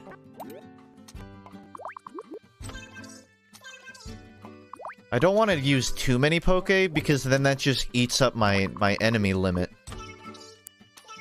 But I don't want to have so few that you have no margin for error. Here we go. When you shoot the Poke, the snowball bounces up 1 block. Maybe you could shoot them from under to create a path for the P-switch.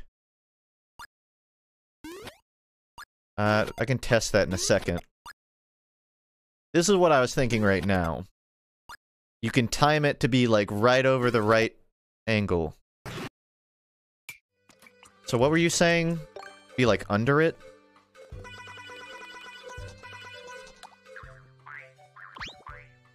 I have 0 accuracy in my crosshair now. Here we go. So it bounces up. I mean... You know, I did just think of another puzzle. Potentially. Oh wait, hold on. Hold on, I might just had a fucking gigabrain moment. Watch this. Maybe. If my crosshair will let me pick the appropriate block. Normally I would use a GameCube controller here, but there's not a minus button. Which means I cannot actually test the level if I do. Okay, so watch this. Then I just need a couple more spikes.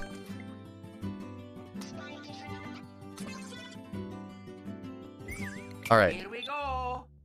Check this out. So you gotta wait.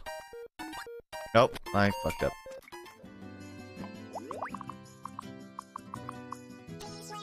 Here we go.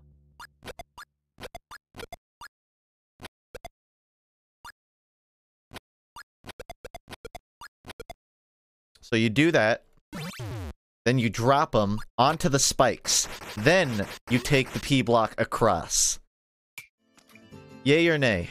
Yay or nay to this puzzle? It's either this or the other one where you just shoot them straight. What do you think?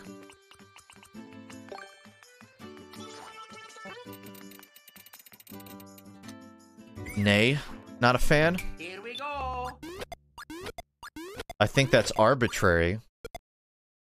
I get, well, the point is, it's basically the same two puzzles, but this one lets you stand anywhere when you shoot. Whereas the other one is more of like an archery. Like, the other one is just the same puzzle, but I'm standing here. The question is it more confusing to have this much freedom? It just adds an extra step? Yeah, but it's arguably easy. I mean, I get that. It's arguably easier to set up, I guess. But it's not necessary. The alternative is this. Here we go. But closer, obviously. I guess, yeah, it is kind of an extra step. I mean, I could... Would there be a way to, like, integrate this? Here we go. I'm trying to think of ways that would, like, spice up this challenge. So it's not just like a peanut gallery. I could have, like, I could have bombs just dropping from the sky. But then they might destroy the snowballs is the problem.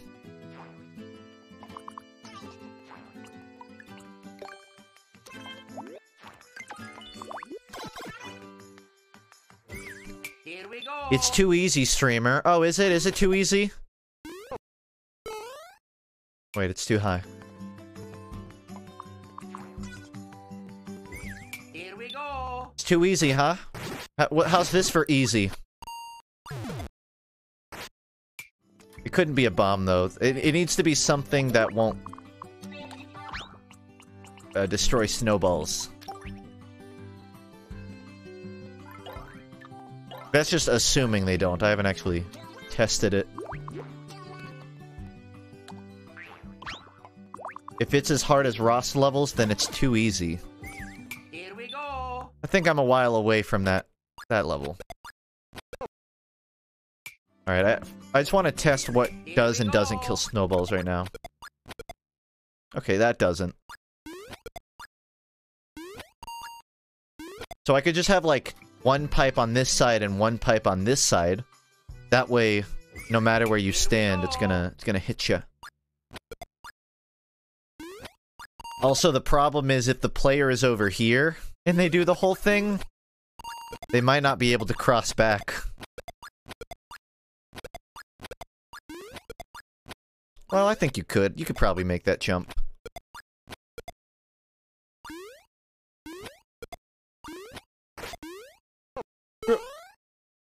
This is just weird.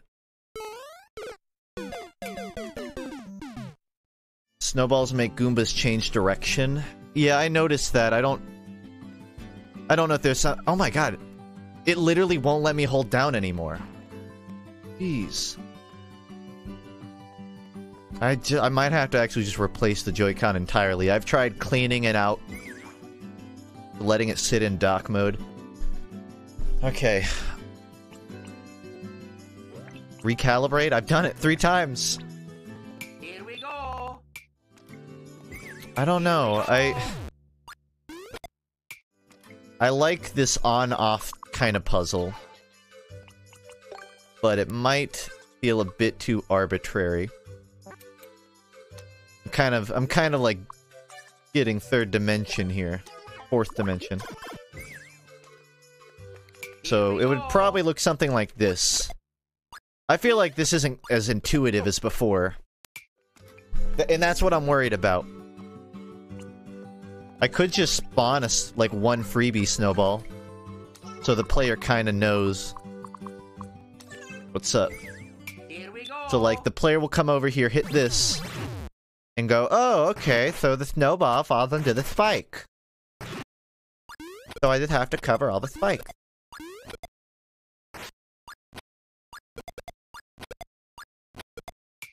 This feels... I'm proud of this concept, but I think I'm gonna have to simplify it in practice. But I'm happy with that idea. I'm gonna clear out everything and go back to, like, actual level building. Make one half day mode and the other night mode? I didn't think of that. Here we go. That's a really good idea. I mean, I'm about halfway through the map right now. If I wanted to, I could probably do it soon. Does the player know at this point that the P-switch bounces? No, it's not established, but I would plan to have it be obvious. Like, that's not hard to teach. All you have to do is just throw, like, a spike right here and a snowball here. And then you basically force the player to bounce the snowball. Then right after that, I do the puzzle. I'm not worried about teaching the player the snowball mechanic. It should be pretty obvious when they get to it. Here we go. What I'm thinking about is someone floated that idea of having a pipe to turn to night mode like halfway through. I really like that idea. What's stopping someone from picking it up? Link literally cannot pick it up. I don't think... To my knowledge, there is no way for Link to grab a P-block. Also, yeah, it's SMB1. And I know for certain Mario can't.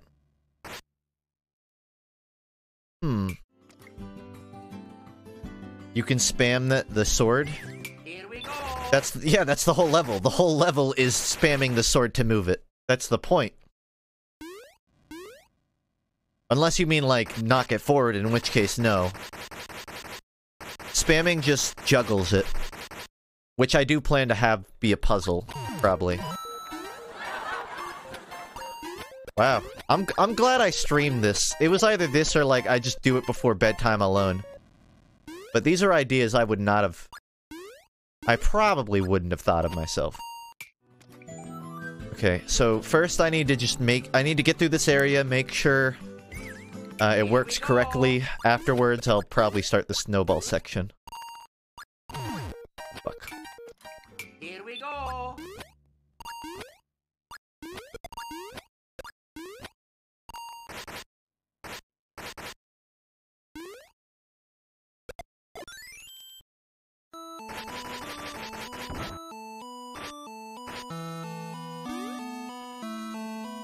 Ooh.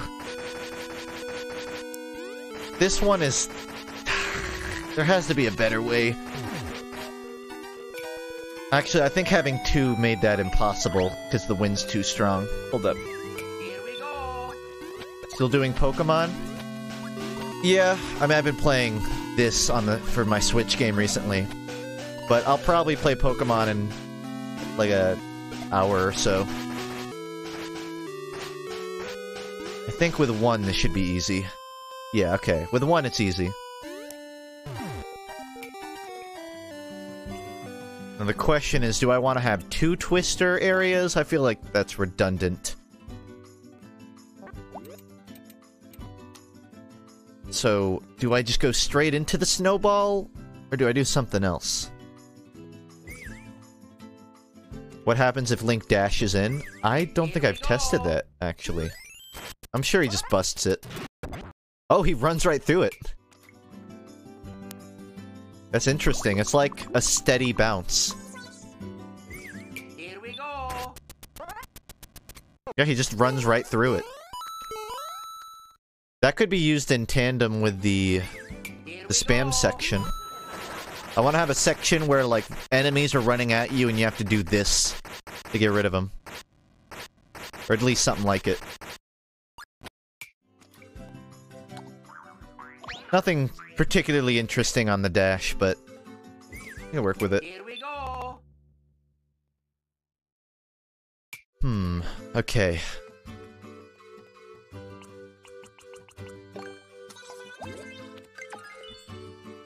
Maybe just add a cooler route before jumping right into another puzzle? What do you mean by a cooler route? Do you mean, like, have a fork in the road, one up and one down? Or do you mean, like, literally just extend this area? Here we go. Because, I mean, I could do that. I could have, like, a fork in the road.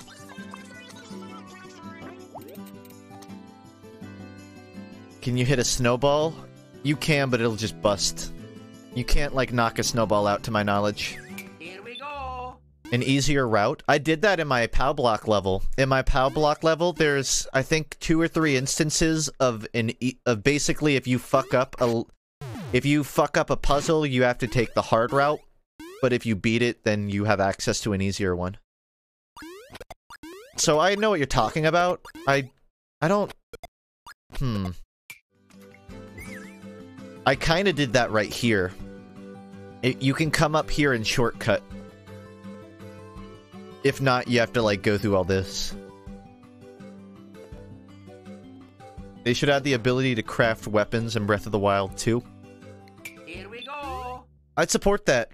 I don't want them to change the weapon system too much. I was pretty happy with Breath of the Wild.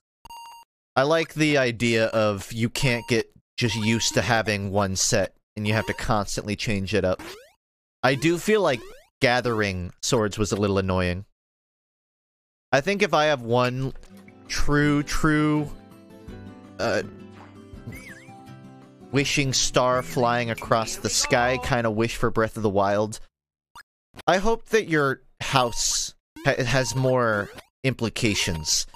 In Breath of the Wild, there's this one house you can actually buy for rupees and fill it up with objects, but you don't actually really do anything with it. It's just a quest that's like purely aesthetic. I think it would be cool if, like, for example, someone said weapon crafting. Maybe you could have a crafting bench in your house in Breath of the Wild. And that way you kind of have a reason to go back and use it. I want more water. I could see them integrating some water stuff. Okay. Chat, yay or nay on having a fork in the road for an easy and hard route? What I could do... I could have a pipe right here that leads to night mode, and that would just be the hard route. Make them suffer.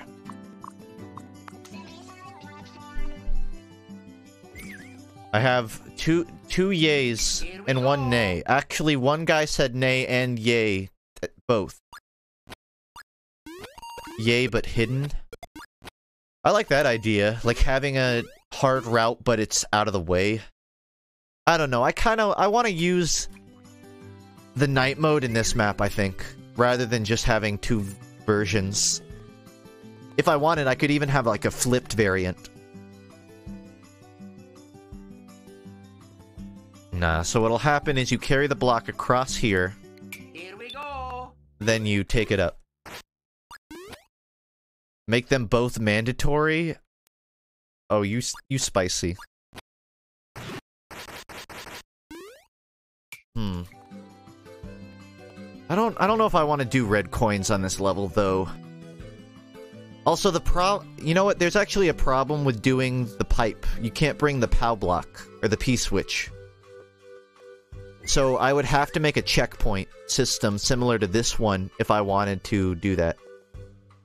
And even that, I don't know if it would work. I don't know if I can do the night mode. Hold on, let me test with this for a second.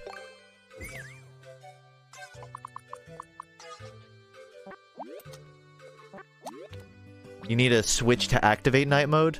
Is that possible? Here we go. Is it possible to activate night mode just, like, on the fly? I don't think there is. Here we go.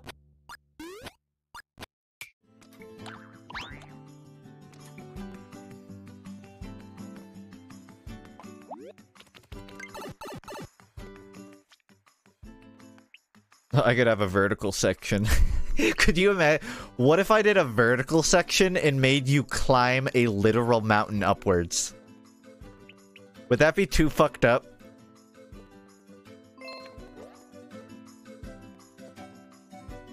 I could do it.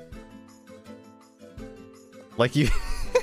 It's literally Celeste at that point. I mean, that's the literal intention, but... Oh my god. That's so fucked up. Hold on.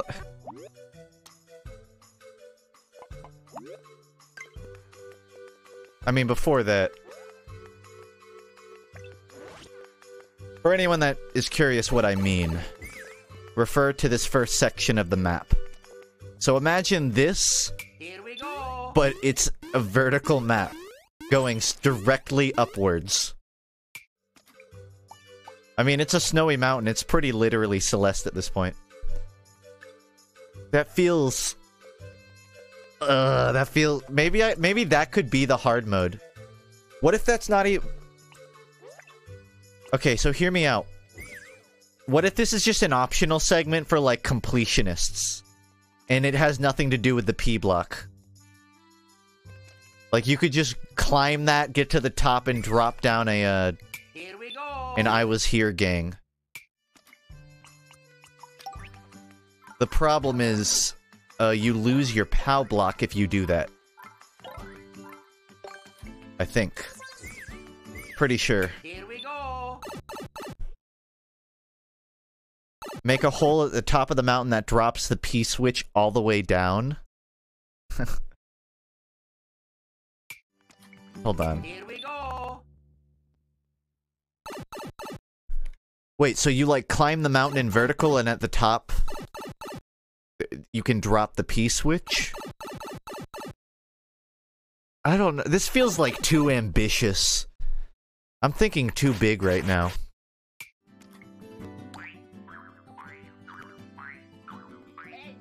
I can't click it. Here we go. You could make the pipe only accessible with the P switch and just have another on the other side. That's true. That's actually a smart way of going about it.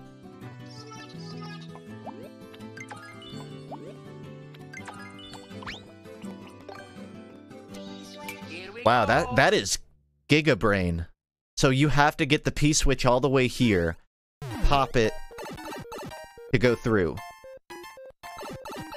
Then on the other side will just be sitting a P switch.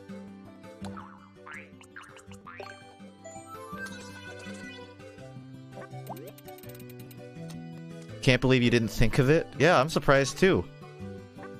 That's even smarter than, like, my system for my first checkpoint. My first checkpoint looks fucking stupid compared to that idea. Although, to be fair, mine required some archery.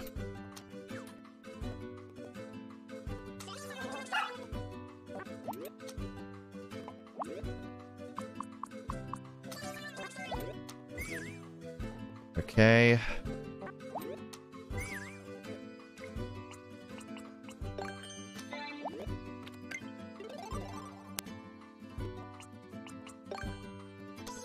I enjoy the puzzle for the first one. I'm glad someone likes it. Okay. So... Whoops. So when you enter here... Okay. So this would have to be like a... No. This is where the rest of the level is. Damn. That's some high stakes. I mean, it works. It works perfectly. For anyone that doesn't know, I'll show you the first checkpoint puzzle. This is how I did it. Never mind, I cannot place blocks. Here we go. Nope. Well, you have to throw the P switch here and then on block to get to the checkpoint. That was my system. I want to do that, like, super tall climb. The problem is I have all this space right here. I feel like I should make use of this space before I worry about, like, a warp checkpoint. You know what I mean? I mean, I could, in theory, like, block off... Okay. I could, like, block off this with, like, solid blocks, and then the top of the mountain would spit you out on this side. Man, I'm sad I didn't think of this earlier. I would have, like, thrown it, like, here, just so you really do climb the mountain. I mean, you still kind of do. Make 2 routes with arrows indicating each. One goes forward, the other goes in the pipe. That's true. That's kind of what I was setting up here. In fact, if I want to be, like, clear, I should put this up here, because this would be the high route.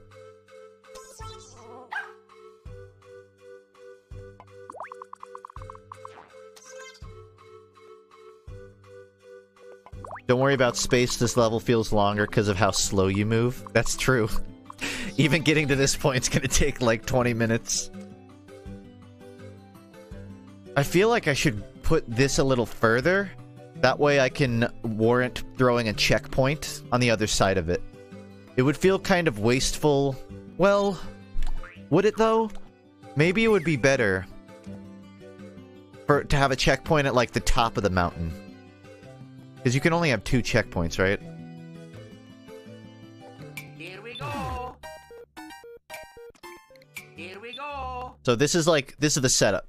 The easy route will take you this way all the way to the end of the map.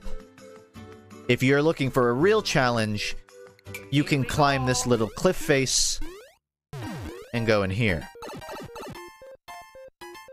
Which will be an entire other can of worms. Honestly, I probably won't even start production on this area today. This will probably be what I do while I'm comatose in bed after my wisdom teeth. So you'll probably see what this is next week. I mean, I could now, but I don't know.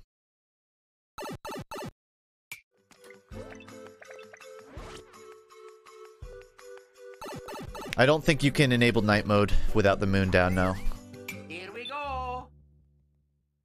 The moon will clear enemies from the screen if you touch it. It basically won't hurt you. Okay, that's good. I know the angry sun is sort of a dick, but if the moon just exists, then we're good. You can have night mode without the moon? Is there, like, any downside to having it? Or challenge? I don't want the player to be too annoyed. Really, I just want the slippery slope.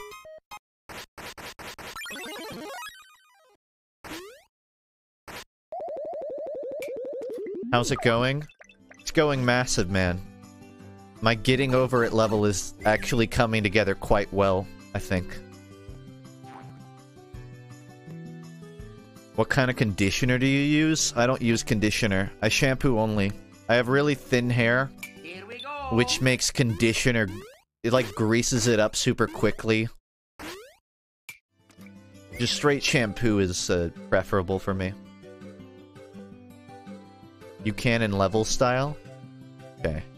Just gonna leave it as it is for now. What kind of shampoo? I don't pay attention to that kind of thing. Like, I think it's orange.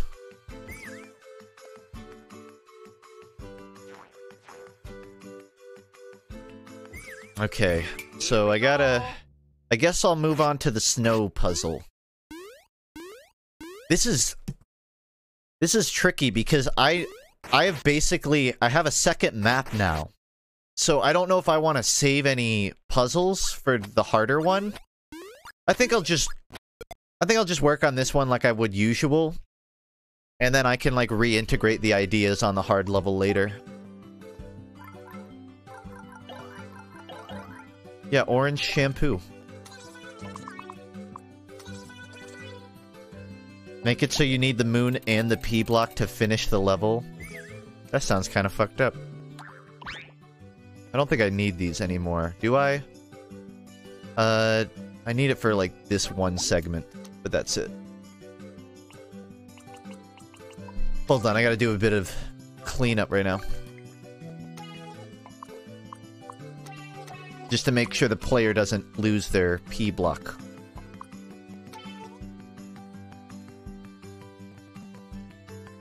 Okay.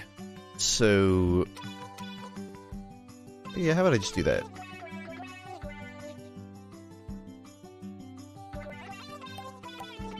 Just fill it up. Decorative. Make it so the pipe in the beginning has a pipe inside of it that takes you to the end of the level. Well, yeah, my plan would be, you climb to the top of the mountain, there will be a pipe at the top, and that pipe will spit you out. Presumably, like, you know, around here. So you won't have to go through all of this. Okay. Here we go. So, if we assume the player... And I'll have to find a way to convey that this is the hard route. I could just have, like, coins spelling out hard. Anyways, easy route will be down here. I think I need to chaperone the player up a little bit, just so I can do the spike puzzle.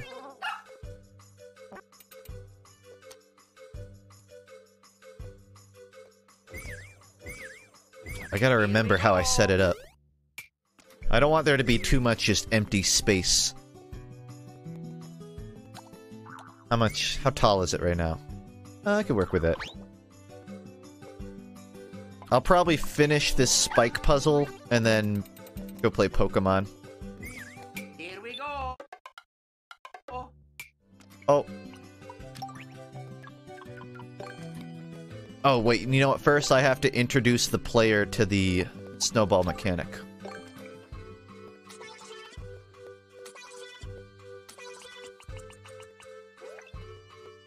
This is where, like, the game design brain comes in.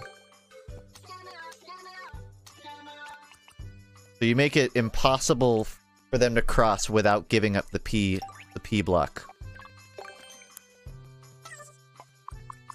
Basically impossible.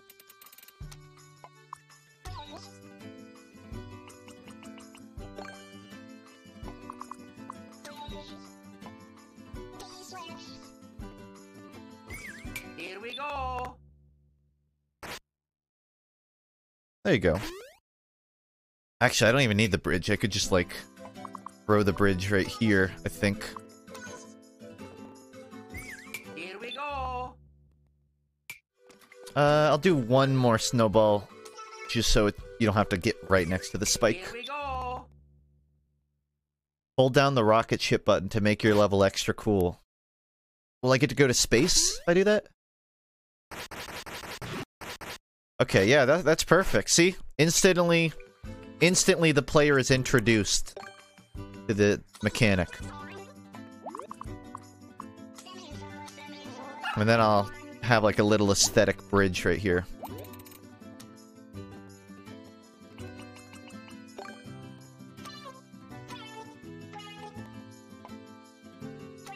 Little detailing. Nice. Here Okay. we go. I should probably, like, convey that another way.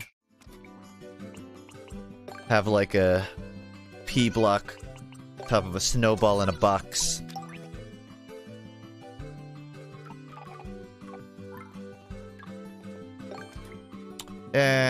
Ice is a bad idea because players can break that block and someone will find a way... Someone will find a way to get one.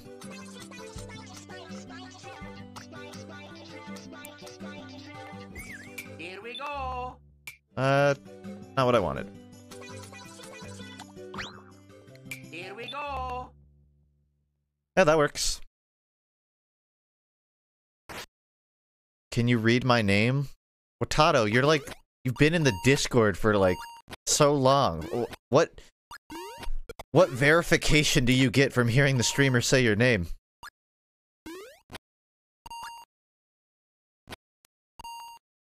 What was that about a pipe? You should make a tunnel after the hard mode with a one-way gate so you can't go back. Well, you already can't go back because once you hit this and go in, you can't re-enter. You might have like a 3-second period to change your decision.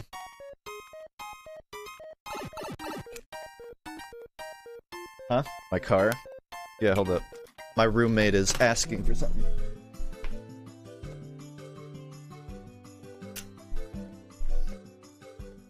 Oh, I'm going fucking nuts on it right now. Just wait. Peace, man. Yeah, so see, you can't actually go back on your decision because you'll be blocked out. So I don't have to worry about setting up a one-way or anything. Make it so the P-switch falls onto a conveyor belt after the snowballs. The players has to beat it to the end. What the fuck? That feels too messed up. I get what you're saying. Throw a conveyor belt here and then make the player chase it. That's not a bad idea. It's just I don't want the player to forget about the snowball mechanic. If I send them on this goose chase, they might forget. Hold on, let me like humor the idea for a second though.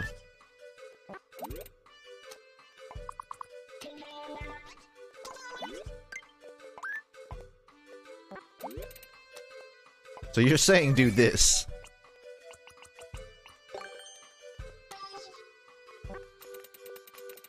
Which I'm saying is kind of fucked up. And now that is too high. Or too low. Oh, I don't want to deal with moving this. Whatever. I'll remake it. Just trying to test something right now.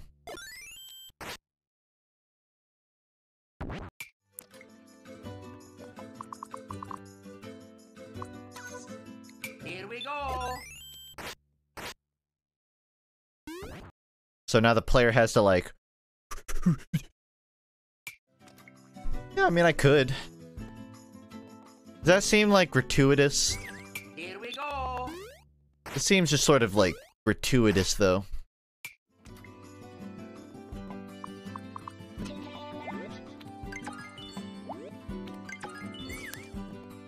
Here we go.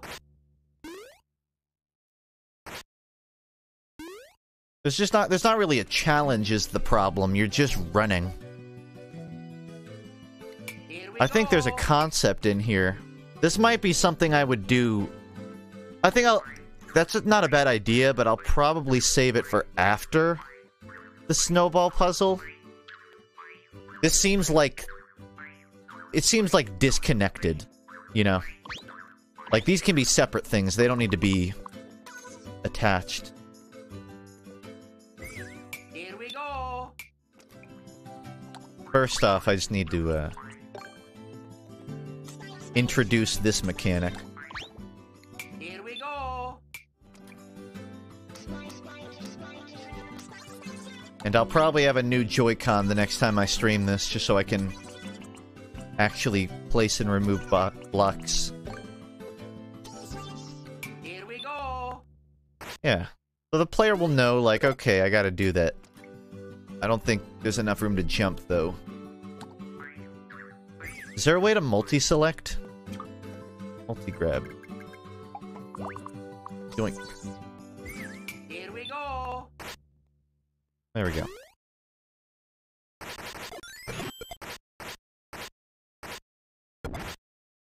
I wonder if I could have, like, a secret right here. Some sort of abominable secret. I don't know. I'm gonna shorten this bridge a teeny bit. Yeah, see, it looks like there's like an avalanche of snow. With spikes underneath it for some reason.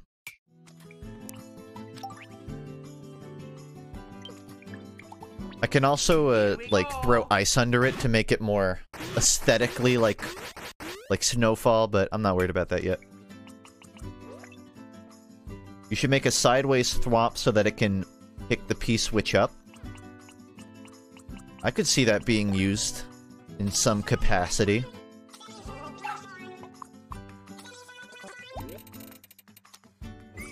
Alright, right now I'm just worried about this.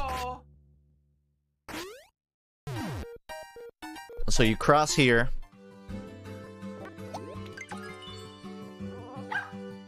And this is where you come to the snowball mechanic. Are the spikes necessary? No, but this is teaching the player the next puzzle, which is getting them to drop the snowballs themselves. So I'm just putting the spikes there so it's, like, obvious when they come to the next puzzle. You'll see what I mean shortly. Oh my god, this is getting frustrating. Okay. I'm trying to think. Do I need to go up any higher? I don't have to. It wouldn't be a bad idea.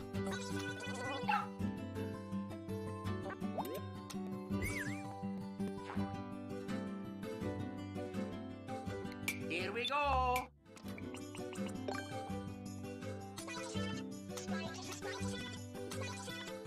Is 4 too much? For a shooting gallery of snowmen?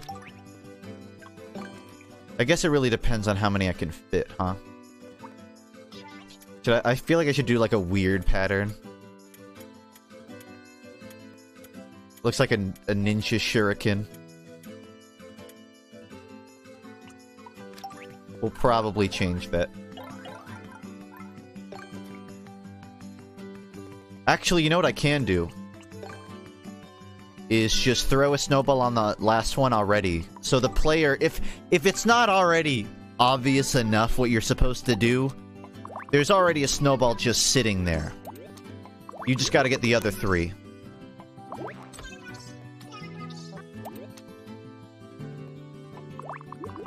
I'm telling you, it's all about game design, brain. I'll put maybe like 5 up. Here we go. Oh wow, there is so much shit happening right now. I mean, this is a fun little mini game. I could add like music to play during it. Huh. This is oh shit. This is cute though. What if you mess them all up? That is the question. What happens if you mess them all up? I don't know. I'm kind of just not thinking about that right now.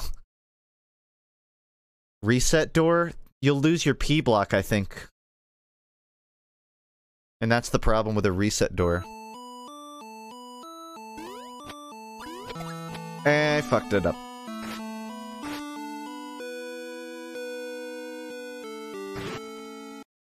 Damn, there must be some way to run this gimmick while having margin for error.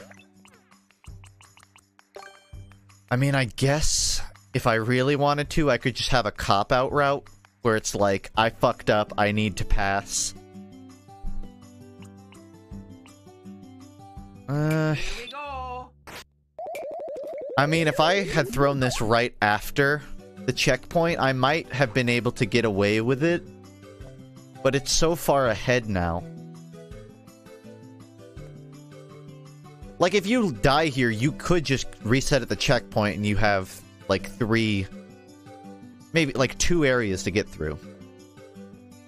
I can't make another checkpoint because then I'll run out of flags, I think.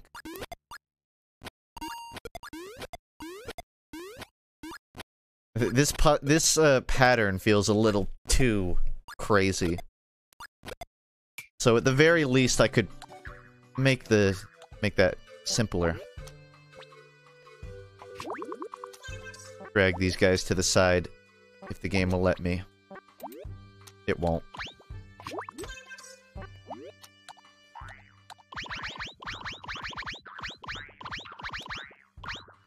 I can hear my roommate's dog howling with pain from being alone for 20 minutes.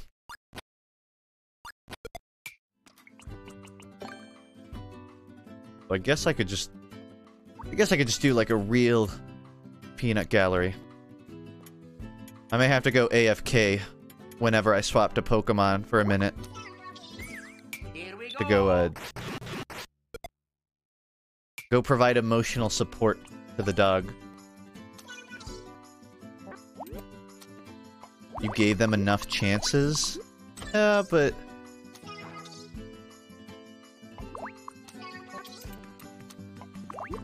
yeah, I'm getting tired of playing with this joystick. Actually, I could plug in my GameCube, but then I can't test it.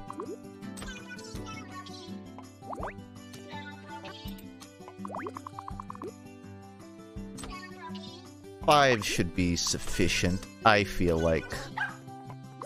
If I could just make it a head, I would.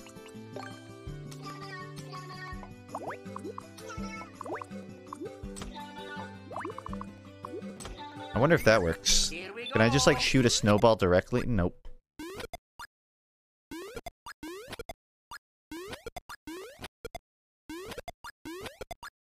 Hmm.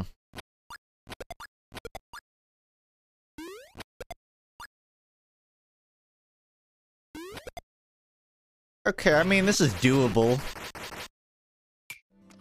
I don't know, I think I probably need to, like, hedge the details on this one a bit more.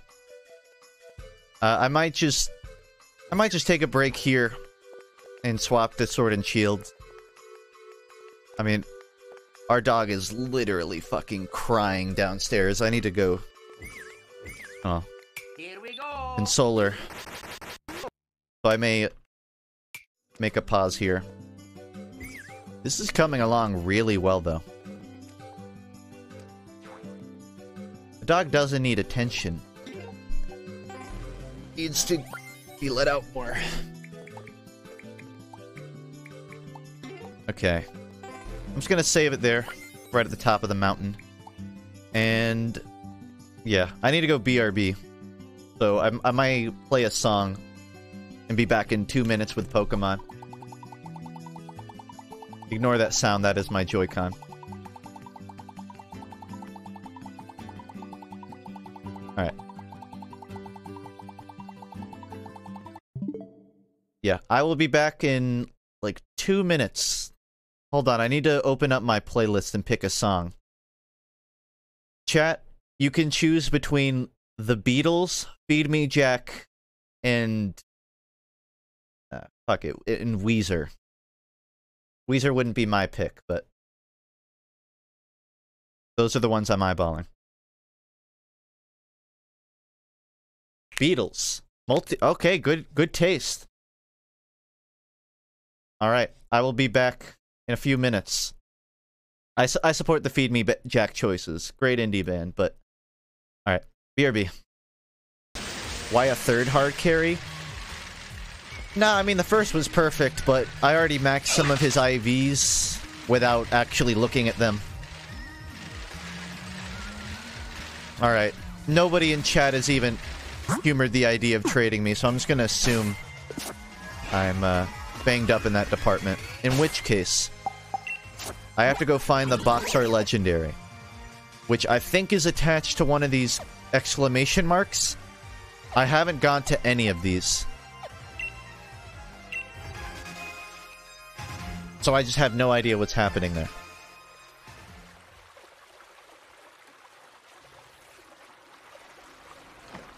Actually, what I can do, hold on.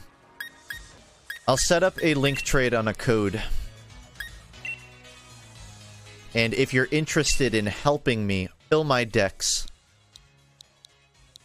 then please fill out the code 6669 and meet me there. Otherwise, no harm, no foul. And again, the reason I want to fill my decks today is so I can shiny hunt when I'm in bed tomorrow with 4 gaping holes in my mouth. No, you don't need to level them. They should just evolve on trade.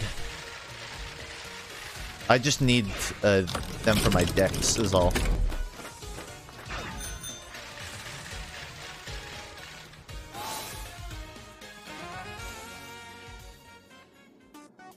I was wondering if you're gonna play Pokemon. I am, although I don't know if I'm gonna bring out the big guns like the competitive play team. I have a pretty good expectation of what I'll end up fighting online if I do. A Chinwag. By the way, in real life hours, I beat the champion and then spent about like 4 weeks just filling my decks. So, in the world of Pokemon, apparently everyone's just been waiting for me to show up. They haven't been dealing with any of the problems. The problems literally just keep popping up on the map, and nobody does anything about them. Have I tried being online? It would help for trading. Didn't think ahead. I hear the little pops.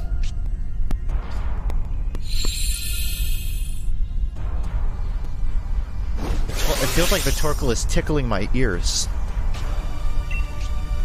Yeah, Rhinuculus is not the one I wanted to throw out, but I guess there's no prompt for changing. And I don't think I can switch places. God damn it, they're gonna make me... All I have is max guard. Alright, I'll set up light screen and reflect. That's about the best I can do for these NPCs. Did you see the video with AI playing hide and seek? I did, that's pretty classic actually. There was a... Oh my god. There's a video of basically bots in this pretty much video game playing hide and seek with each other. And they basically broke the bounds in the simulation in order to abuse the mechanics. Give me a second. I'm doing a hard reset. AKA plug and unplug, and seeing if it helps. Oh, why is it so loud? I have no idea why it's jumping up so high.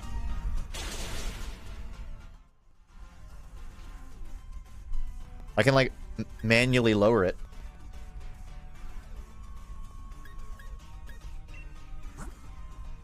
You know what? I've got a better idea. Instead of going through a Dynamax fight with a Pokemon that has 0 damaging abilities, I'll just restart. I think total time it's less work too than whiting out.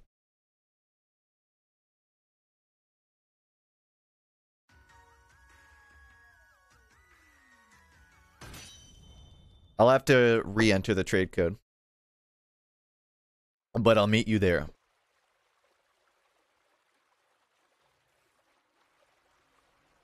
I want a modern 2D 8-bit Pokemon. I kind of am sad that they abandoned the sprite style. They still use it for the HUD, like right here. And that's cute. I'm glad they kept that. I kind of wish they had maintained some of the more old school style, though. There's this one person on Twitter who's been recreating Gen 1 Pokemon, like the sprites, but in actually 3D. And it's concerningly, like, authentic. I can't remember their name. But it made me realize just how much Game Freak, more specifically, I think it's Creatures, the people who make the 3D Pokemon models, I don't know if they're just lacking any sense of inspiration in their bones. But there's so much more you can do visually. And I don't even mean animations. I'm not even talking about that. Like, visually, you can... Like, you know those... You know Fighter Z? 3D games that look 2D. It's based... Someone has done that, but with the sprite work from old school Pokemon. And it's fucking nuts. Yes, I did hear. Apparently Game Freak cut some ties with the Creatures, which I don't know what the implication on that is. Like, perhaps they're just making all of their models in-house now, and they don't need the Creatures to make it for them. Or if there is some sort of political meltdown inside the studio, I'm not sure. All I know is it's not the Creatures I want gone, it's Game Freak.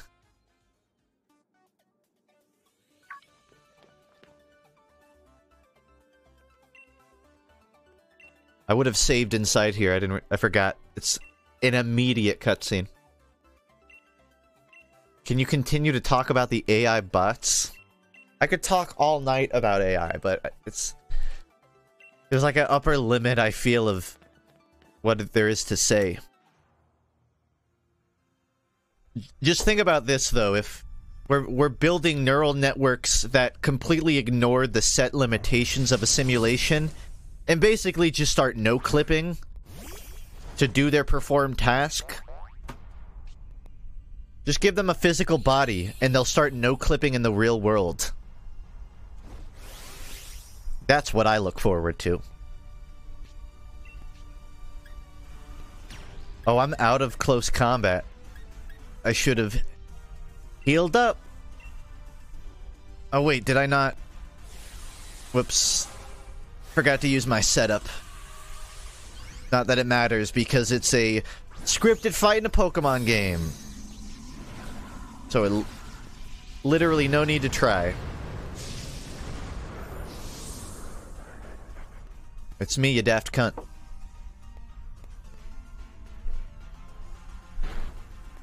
Was Diamond and Pearl the last truly 2D Pokemon game? I thought it was... No? I mean, truly, if you mean entirely, I'm pretty sure even Diamond and Pearl had 3D elements in it.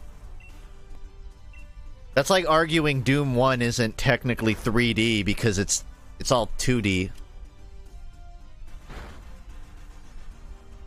It what's the word? Imitates 3D. No, Pokemon White was pretty much all 3D. It just had it pretty much all 2D. It just had 3D overworlds.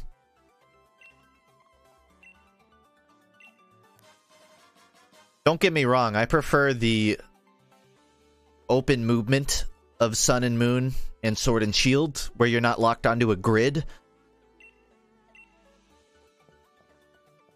But there was a charm. There was a charm to the old 2.5D isometric grid movement. Someone is trading me. I might fill my decks. Alright, Jacob, you bet. I probably should have gotten backups of these Pokemon. Anyone I trade with could just steal these and then leave, and I just will never finish my decks. Please don't do that. I trust my audience. Mostly. I know Doom isn't literally 3D, but... the point is that it sits on the line between dimensions. It's not even a number of D, it's just its own D. Need me to comp train any Pokemon? Nah, I haven't even decided what my team comp's gonna be. I was just testing the one I have. Alright, I'll send you the other one while we're at it. FUNKe, are you still interested in making videos? As opposed to what? Streaming for a living? Don't get me wrong, I love streaming. It's just I kind of know where my breadwinner is. Ask me again when I'm pulling 10K numbers in a month. Then we'll see if I'm still interested in making videos. Yeah, no, I still work on videos on my normal day-to-day schedule. Wow. And you can have the Saddleback. You quit trading? Well, I gave you my other Pokemon, so I guess you can just have that. Wait, did I not give it? Oh, I'm a dumb. I didn't even give it the right item. I deserve having my Pokemon stolen from me. Langston, I will gift you a sub if you give me back that Pokemon. Just kidding, I don't negotiate with terrorists. You're on my list.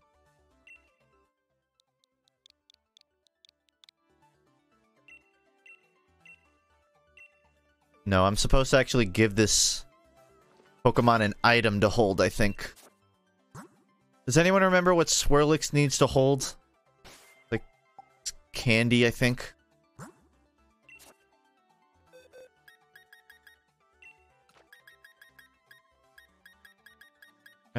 There.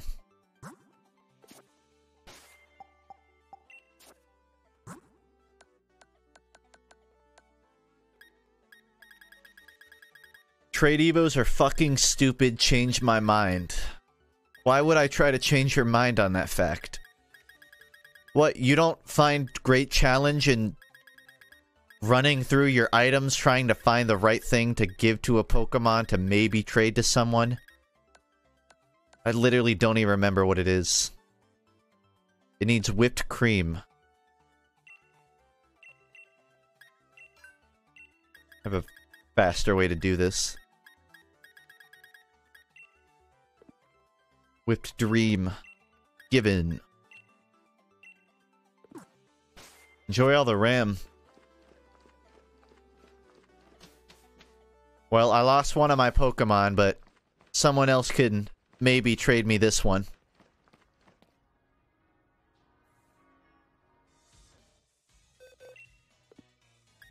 To be fair, I only have these Pokemon by begging people, so me losing it isn't like a personal loss. I didn't really lose anything. Do you have less time to make videos, or are you trying to make them higher quality?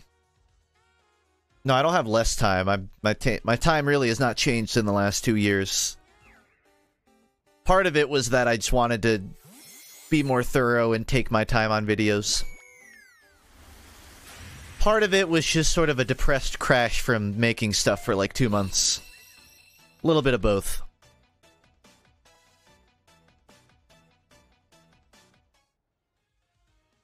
I mean, it's not... I've been streaming for 3 years, so I can't say me streaming more has, Did I can't? Oh, he gave that back. Okay. No, like 2 years ago, I streamed, like, 4 days a week, daily, arguably. And I still uploaded pretty regularly then. Not regularly, but just like it's more a matter of video development than it is other things slowing me down. I stream more than I make videos, but that's just the nature. I don't make live commentaries, so if I was making live commentaries, then I wouldn't stream nearly as much. I'd be making probably a better living, but not as fun.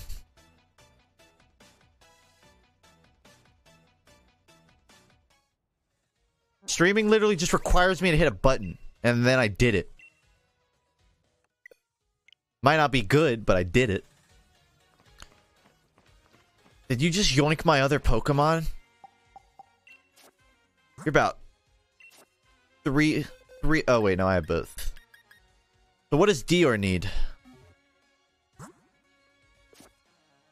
Does anyone in chat know what Dior needs to evolve? I'm pretty sure I have it. I think this is it. Satchet. Streaming doesn't take as much effort. Arguable. Depends on the kind of video. For me, oh, it's night and fucking day. Making a video is an existential crisis for me. Streaming is just like a day-to-day crisis.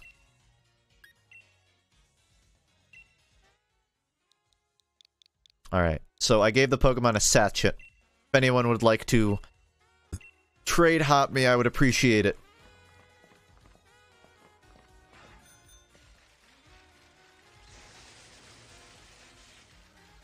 Now, the thing is, there are some streams that you may prepare to set up. I would argue take way more time than a video would. Videos aren't hard to make. They just require a lot of patience. Like, the stuff I do... I mean, I kind of try... The hardest part for me is making sure I don't say something stupid. Genuinely. It's not the editing. It's not recording footage. It's avoiding saying something fucking mongoloid. Especially when I work on videos that aren't in my wheelhouse.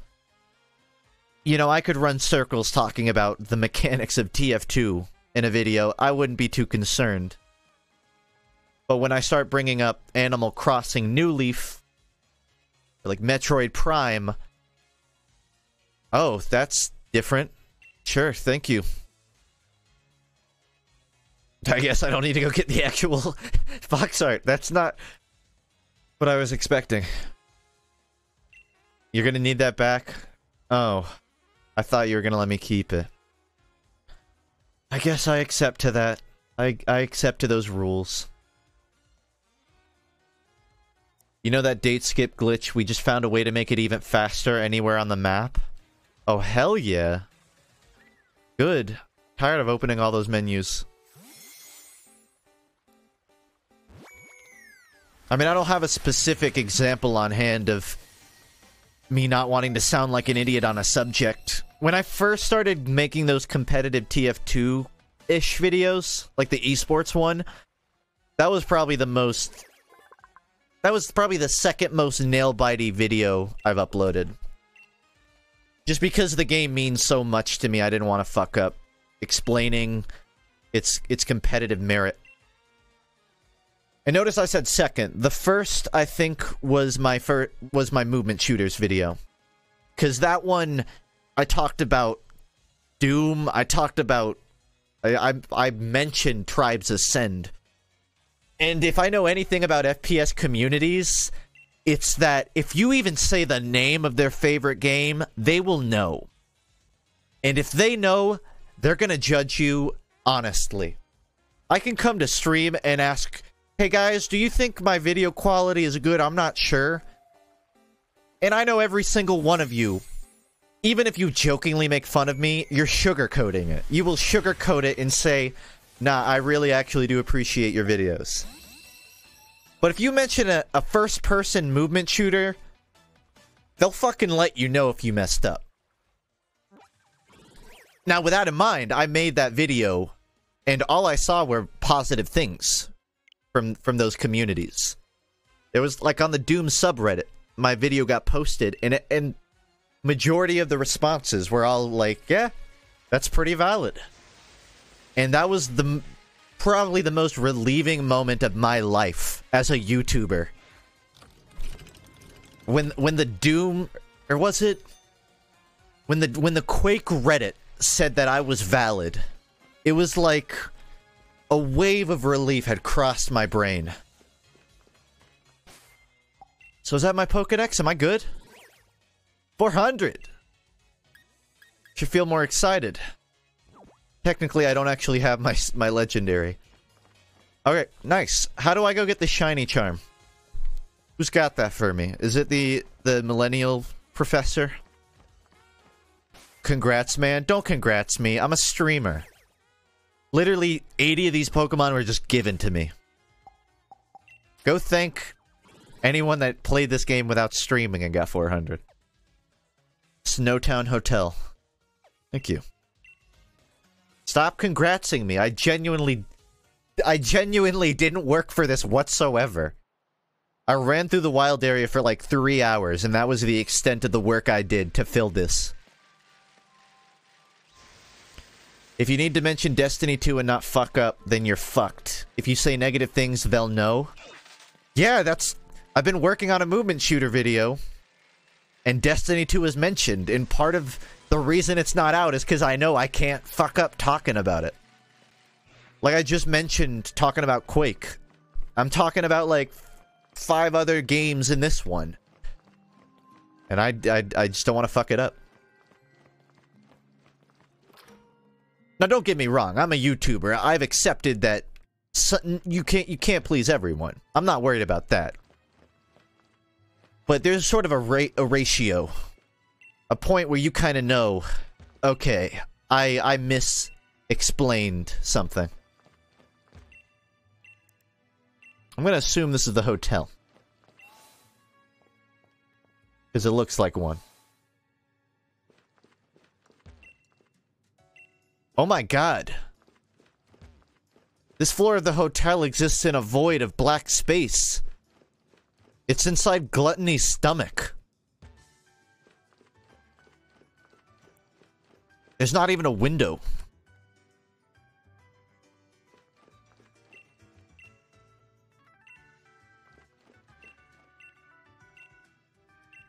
Weeb reference? I am proud of that Weeb reference. Look at you, you're trying to complete the decks, are you? I'm getting close.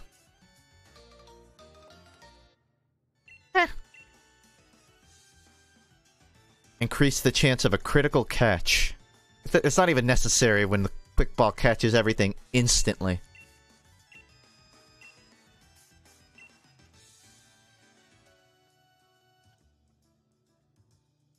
League trainer, you daft cunt. We hereby certify your achievement of completing the Pokédex. May this great accomplishment be celebrated by all. Truly, this is a congrats moment. Huh. Do I still have the... There it is.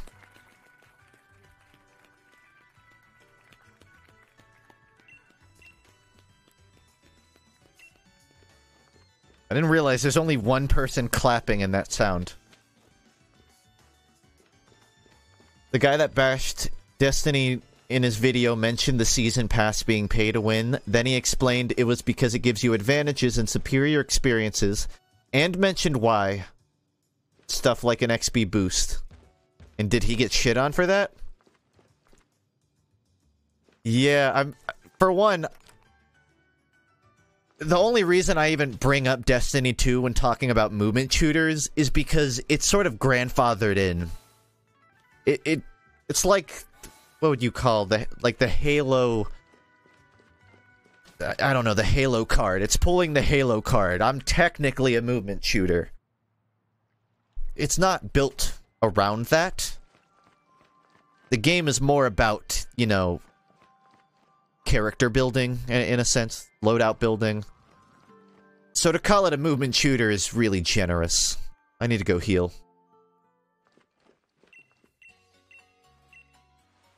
Really, the only reason I would ever bring it up is just for comparative... Like, to contrast what is on the outskirts of a movement shooter to the point it barely even is one. But, you know, it's not Modern Warfare either. What I also want to go do is check what my curry dex is at. Because you get special balls for completing your curry dex.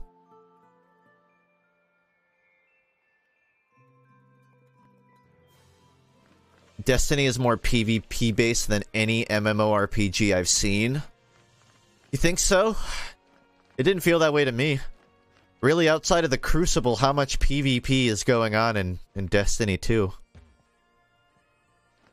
Oh, it's not this guy. I might be at the wrong area. I don't like that D2 almost forces you to play PvP. I didn't feel that way. I spent most of my time playing Gambit Prime, and that's like only 20% PvP at best. Literally, when I started playing Gambit Prime, I didn't even know it was PvP because everyone in the server was too stupid to ever use the invasion portal. So for context, there's this mode in Destiny 2 where you basically are racing another team to collect 100 motes and then beat a boss.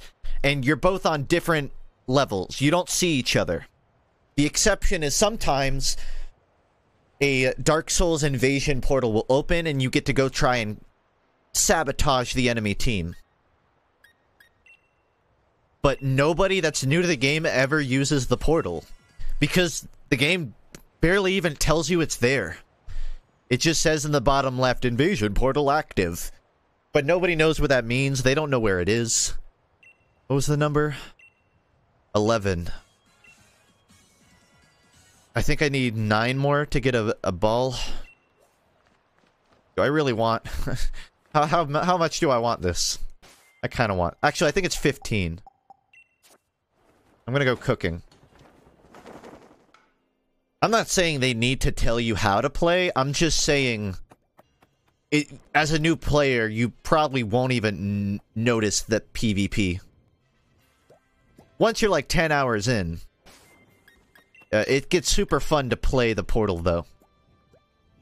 What you do is you get the invader set. There's this one YouTuber that talks about Gambit Prime, and he really talks about just how fucking unbalanced it is. You can get a full set that makes you borderline unkillable if you go through that portal into the enemy world. You get, like, way more extra health. You can shut down their bank so they can't progress at all until they kill you. A bunch of just stupid shit.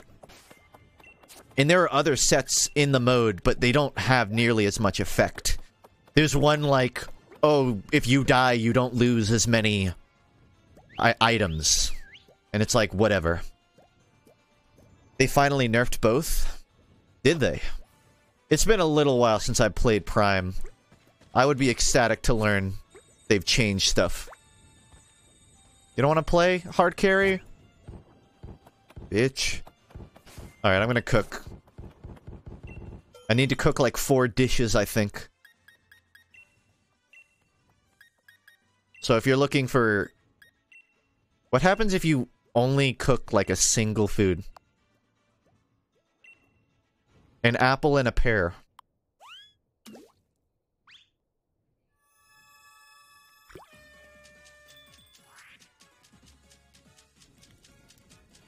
You can get a set that destroys invaders to make it balanced. Yeah, what is that, the Sentry? I like to play Sentry, but it always felt like the invader still had advantage. All you have to do is get a power weapon, which is just a weapon that basically one-shots people. And then as an invader, you can't get one-shot in most scenarios. So you just run around one-shotting people. That's what it felt like.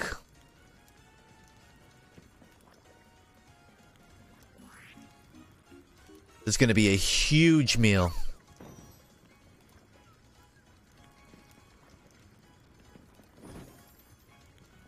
Anyways, I'm not here to go on a tangent about Destiny 2. How can a multiplayer team-based PvP game be properly balanced around attack defend? What would best flow of the game behind Payload or King of the Hill? Yeah, so anyone familiar with either the TF2 or Overwatch competitive scene, you'll know there's something called game mode fatigue, which is there's only like 2 played game modes, but nobody is coming up with a good alternative. And the first response I always go back to, that I honestly, it might not even be valid, but Gravel Pit in Team Fortress 2. It's a mode where the attackers have to get 2 points first before they can capture third. And it's sort of like, you know 2CP in Overwatch? It's like a better version of that, to me. Now, the problem with it is the strategy is just throw your whole team at 1 point and then catch it and then cap it. Because what are the defenders going to do? Are they going to split up and hold 2 different points? No. You're not going to put 3 on each. You'll fucking lose. So you just hard defend 1 point, and if you lose it, you drop back to last. And another issue was that it was never tested in competitive TF2 modern day. I think it was tested in like 2000... I don't know, like early 2010s, and then it got banned. I wasn't around during then, so I don't know much about it. All I know is TF2 was rebalanced into a fundamentally different game, yet Gravel Pit was still never tested again in 6s. For all I know, it could be awful. I never saw it played. But I think testing game modes like that would be preferable, as opposed to, oh, the only valid game modes are Payload, King of the Hill, and 5CP. For general PvP class games, not just TF2, but like in general. Way too early. Medieval. Oh yeah, just make Medieval the competitive mode. Why didn't I think of that? All I know is the reason I got sick of competitive TF2 is because I got fucking tired of 5CP. This year, Tip of the Hats did something interesting. They ran a map of 5CP, but each map was each point was randomized to a different map.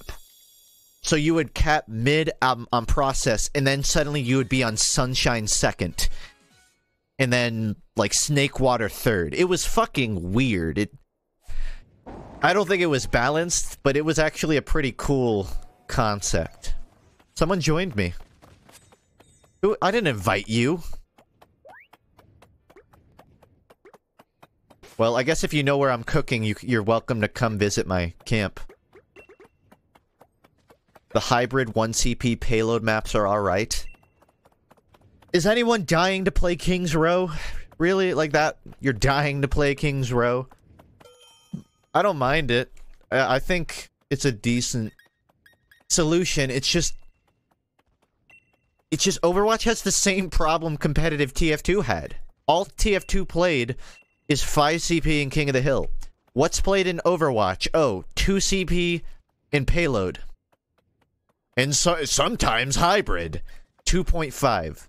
Literally 2.5 options.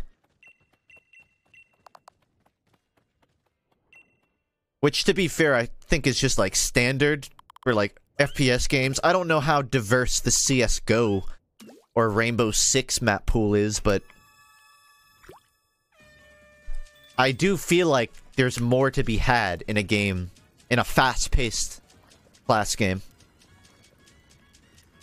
Don't forget, Overwatch 2 has a new mode where it's basically payload race, but the cart caps itself. I think we're overdoing it.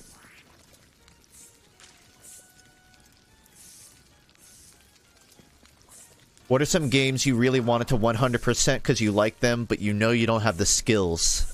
Celeste. Definitely Celeste. I thought that was a fantastic game. Really enjoyed it. But I cannot beat the B and C sides. Way above my expertise. Hollow Knight? I got frustrated with Hollow Knight. Game... If you get lost in Hollow Knight, you're just fucked. Sour instant noodle curry. We made spoiled ramen. I think you might have overfanned it, bro. FUNKe didn't even beat the Messenger? Yeah, but I don't feel bad about that. The Messenger got stupid halfway through. The Messenger had this first half, which was a really cool build-up to the gimmick. And then halfway through, they're like, alright, now you can change time, but you have to backtrack through the entire map. Instead of creating new map area. Not to mention the fast travel in that game wasn't even that extensive. I think your dog is having a heart attack.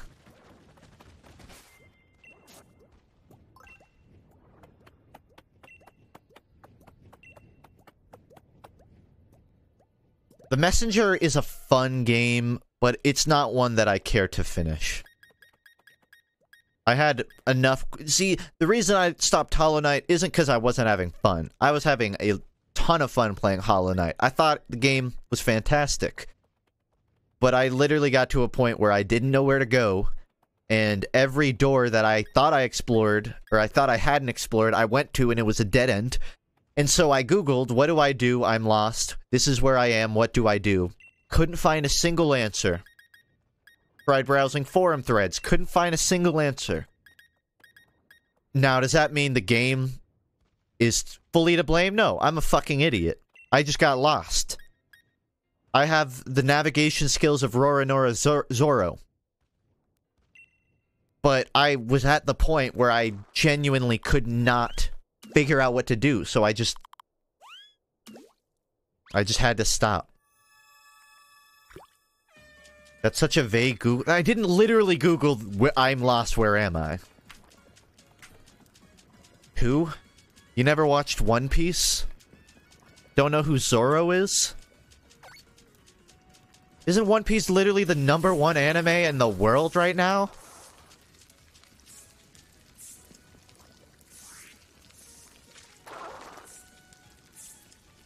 No? What is then? Don't tell me My Hero. It's now Full Metal. No, I don't mean on, like, my anime list. I mean trending right now. The most ongoing trending anime. I know that Full Metal Alchemist is #1 on, like, my anime list. It deserves to be. It is the #1 anime.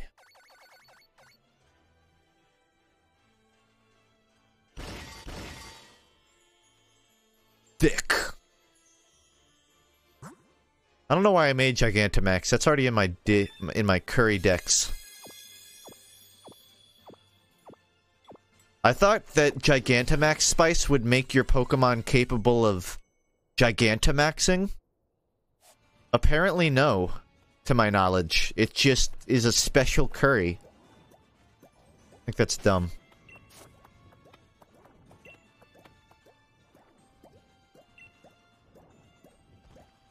I'll do one more. I want to remake my camp to get cooler Pokemon and let people know where my camp is if they want to join. And they also have me added.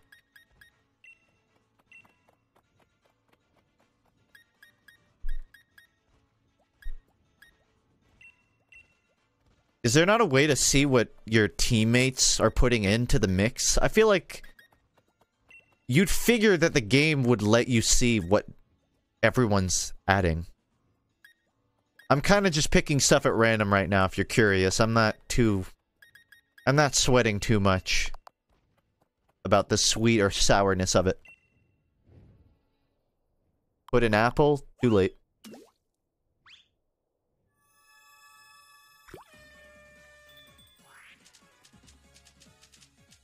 Oh, are they gone?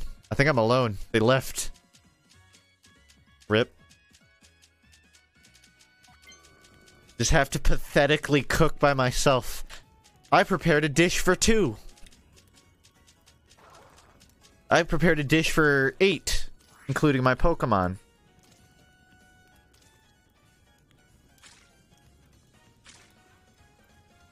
I'm farming 250k XP per 10 seconds. That is fucking hilarious. I like having stuff like that in Pokemon. I like not having to grind. They better not fix it.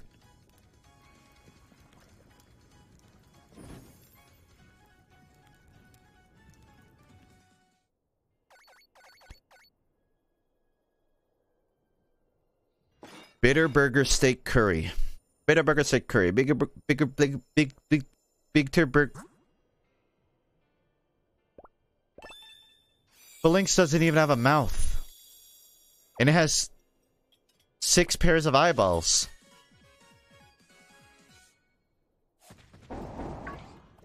Como is straight up better than Phalanx. Maybe, but he's... Moonwalk! Shamona!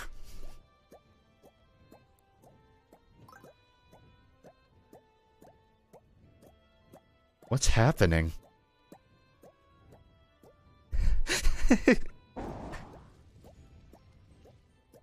You've been hit by...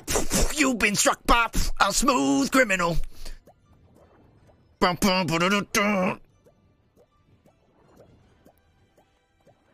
I think Flygon's trying to kill Phalanx.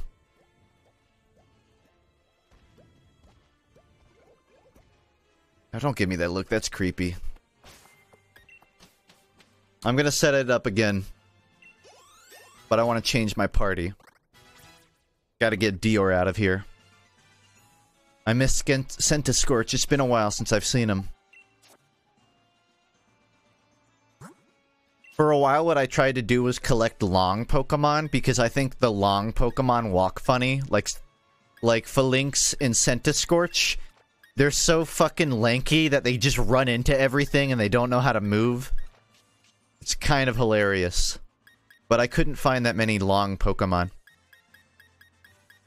Alright, anyone else? I think... Good party. I want to get Golisopod in here. Looks pretty beefy. Okay. If anyone has me added and you want to come help me cook, I am at the front of the staircase. This one. Stompies? Yeah. It's my box for Stompies. Named after the Stompies item in Destiny 2. But moreover, they stomp my opponents.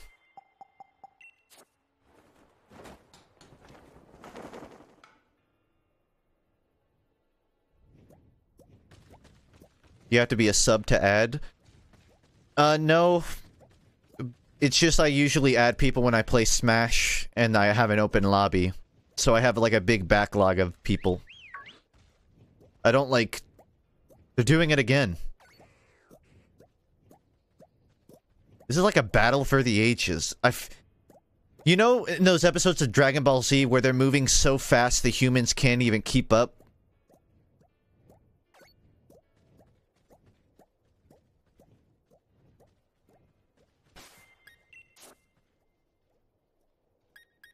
I'll cook. You calling us extras? I'm calling anyone who shows up to help me cook assistant chefs. So yes, an extra. Would go well with an apple. I mean, they're all berries, so... everything.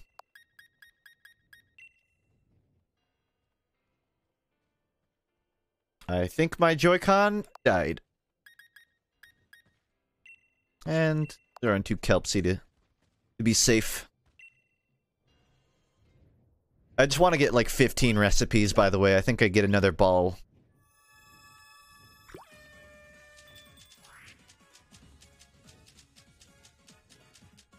How does that relate to the moonwalking? Well, that's just the minimum amount our human eyes can keep up with.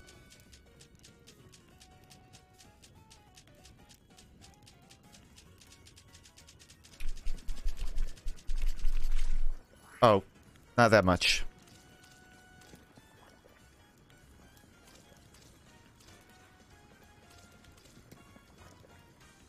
This is not one-for-one movement. This feels like playing Skyward Sword.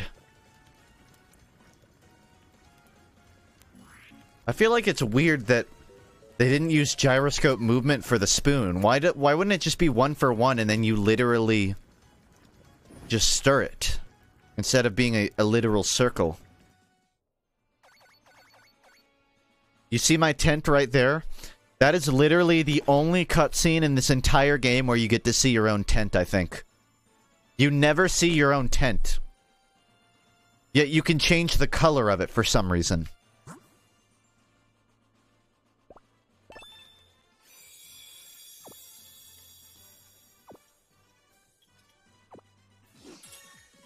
Huge. It was new. I've talked about it before, but you know what really bugs me? Aside from this site right here. Why can't I treat this Pokemon camp space as like my own house, like my own base? Wouldn't it be great if throughout this game you get to collect collectibles like chairs and plushies, and then when you're in Pokemon camp you could just enter your tent and then sit on the chair and walk around with your Pokemon? Hard Carry 3 looks like it wants to be with you forever. I have bad news, Hard Carry 3, but I really need a modest nature toxicity, so you might just be like on the bench for a while.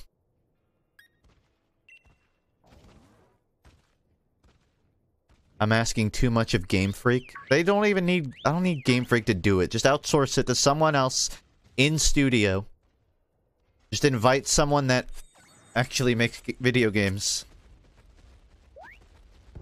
I found the big ball can push stuff back, and it's comical. You know what pisses me off, though? Can't use multiple balls. You can only have one out at once. Hey. You're my favorite. I don't know why I'm looking at its crotch, but... Too many entities. If you get 6 Phalanx, you basically have, like, 36 Pokemon. Oh. Cute thing. Cute thing.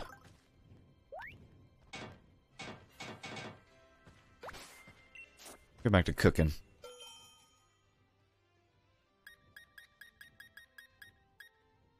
Alright, I got no clue. Oh, can I just not add an ingredient? Oh.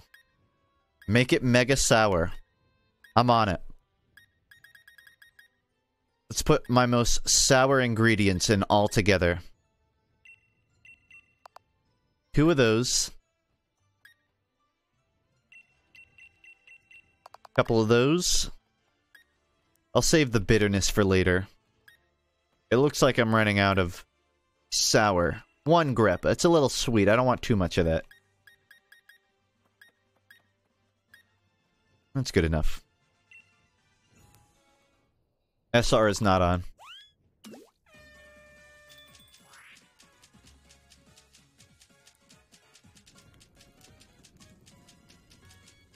You can just use a modest mint? No, it's the principle. It's the principle of breeding. So I have a hard carry the 4th. Hey Funk, will you ever do a full cover of The Good Life? What's that? Is that a song? I could make a Pinkerton cover of Can't Stop Partying. Would that be preferable? Let's go full Billy Cobb.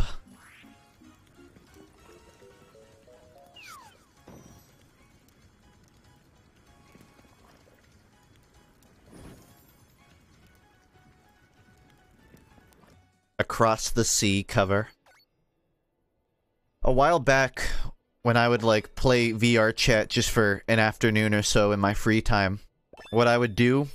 You ever see those videos of musicians going around in a VR chat playing, even though they all apparently play ukulele? I went on VR chat once and just put on a concert on, like, that hall. And I played Across the Sea on my guitar.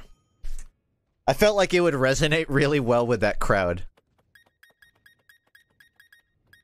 The dude dressed as SpongeBob with a cock said I played music pretty well, so it was a nice confidence booster.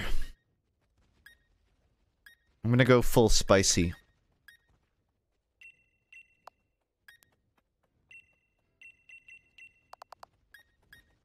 Care to elaborate? It's VR chat. Pretty self-explanatory, I think. Is that all of my spice? Alright, a couple more of these.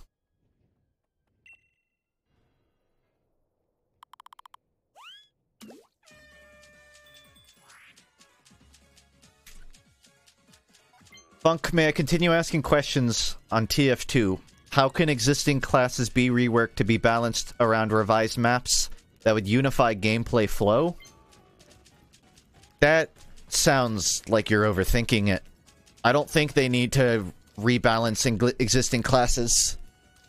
I think most of the TF2 classes are already in a pretty perfect state in terms of their stock weaponry. Pyro is the only class I would ever personally argue needs, like, a fundamental rework. And even that, I know, is my opinion and not something they should actually do. The problem isn't that they need to rebalance classes for new maps. They just need to have maps that give all classes utility. That's why when I was asked about competitive maps in PvP games, I brought up Gravel Pit. See, the good thing about Gravel Pit is that almost every class can serve a purpose on it. If you're on defense, then engineer or heavy is a valid choice, as opposed to 5 CP, where it's only viable on last. You can run a heavy. Really, you could run an attack heavy, I'd reckon. Although you probably wouldn't. But you could at least hold on multiple points. A spy would probably be pretty flexible on a gravel pit competitive map. Those are just examples. And again, in practice is very different from in theory. So, like, I don't think there's a perfect map out there. I'm gonna make a berry sandwich. Green, is there a purple berry? Trying to, like, color code it. That's good enough, too. Thanks, Jax. Try to take pride in my infotainment videos.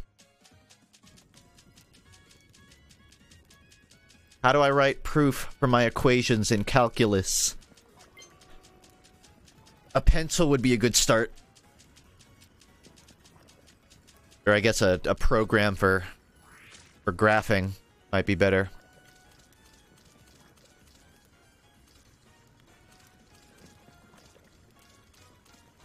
The editing is definitely worth the wait.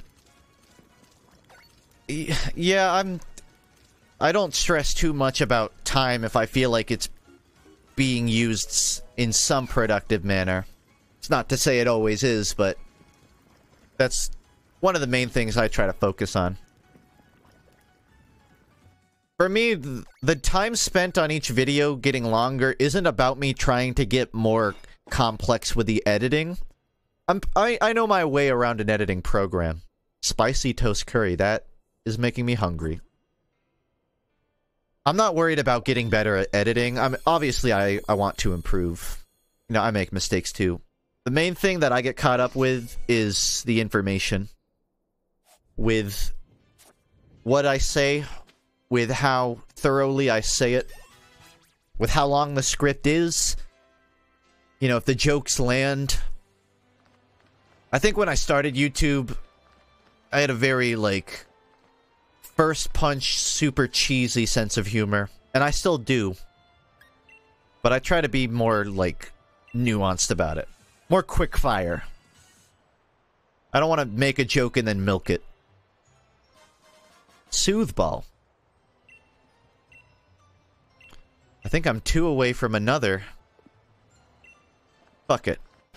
I'll cook up 2 more dishes.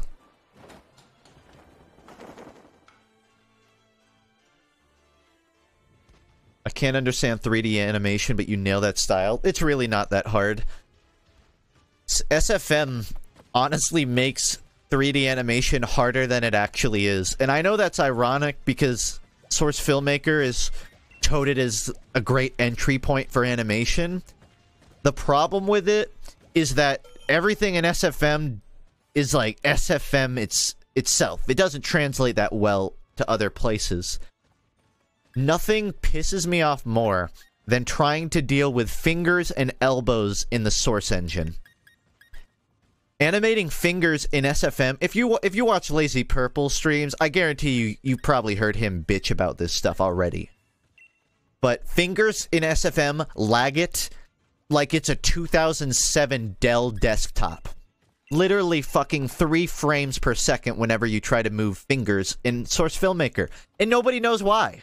Nobody has an answer to why the engine can't fucking handle fingers. It just can't. So when, like, FUNKe TV, I can't remember which episode it is. It might be the 2nd episode of FUNKe TV. You'll notice the fingers in that episode are super fucking weird and bent and they look ugly. The reason they look so terrible is because I experimented with a model of the Scout that tries to have less laggy fingers. The problem is, they move weird. They look weird. So there's one episode with super fucking weird fingers. In, like, the last episode of FUNKe TV, I say last, it's been like 2 years. I like to do this effect on the fingers where they trail behind the hand movements, kind of like squash and stretch animation. It's just a little trick that makes it look more polished than it actually is. Making that is one of the biggest banes of animating for me, because that requires me to move the fingers in Source Filmmaker. Did you do the finger taunts in SFM2? Yep. From that What TF2 Needs video, that little segment of finger taunts, of hand taunts, I animated that. That one's not as bad, because that's a different model. That's the literal in-game view model, which does not lag as bad. Which is even weirder, because why do those not lag, but the actual model does? I don't know. I guess it's just the complexity of the bone skeleton. Anyways, aside from fingers, another annoying thing is elbows. So, to animate in SFM, people like to do this thing called a rig. They attach a rig onto the character, which sort of... it adds... I don't know how to describe it. It makes... if you move one bone, it will affect the bones around it. The default skeleton doesn't do that. It'll just stretch the hand into a new place. The problem with this new rig is the elbows basically just flop around, and you have almost no control over where they're gonna be, and you have to like drag them to be at hopefully the right angle. If you look at a lot of really inexperienced SFM animators, and you want to know how good of an animator they are, look at the elbows.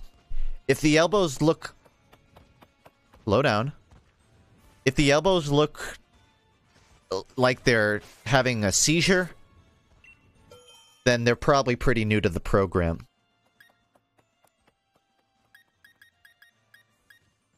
I've used about everything, so I'm just gonna start going randomly. Funk, how do you go about improving your editing? Is it live and learn, study from other videos, or a bit of both? It's a little of column A, a little of column Z, a little of column F. I started off just by watching YouTubers, seeing cool stuff that I wanted to do, and then imitating it.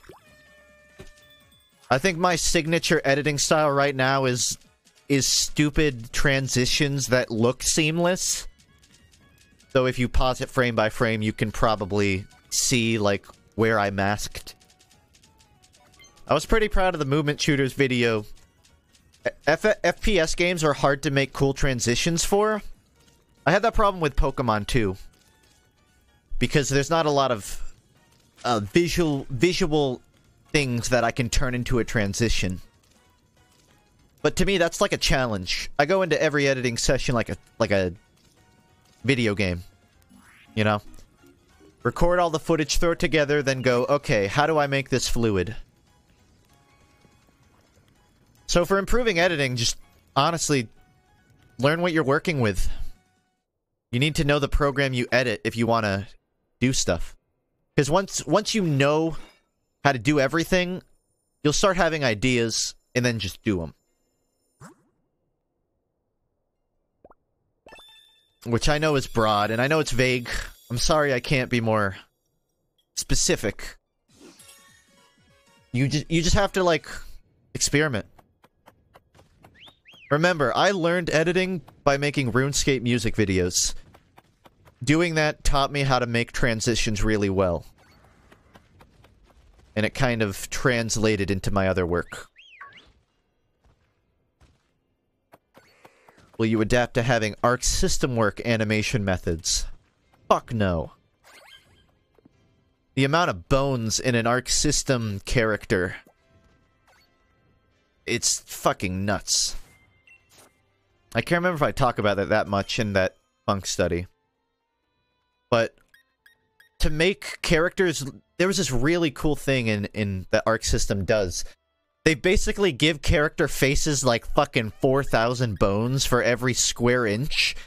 That way, every single frame of animation, the face can be slightly different.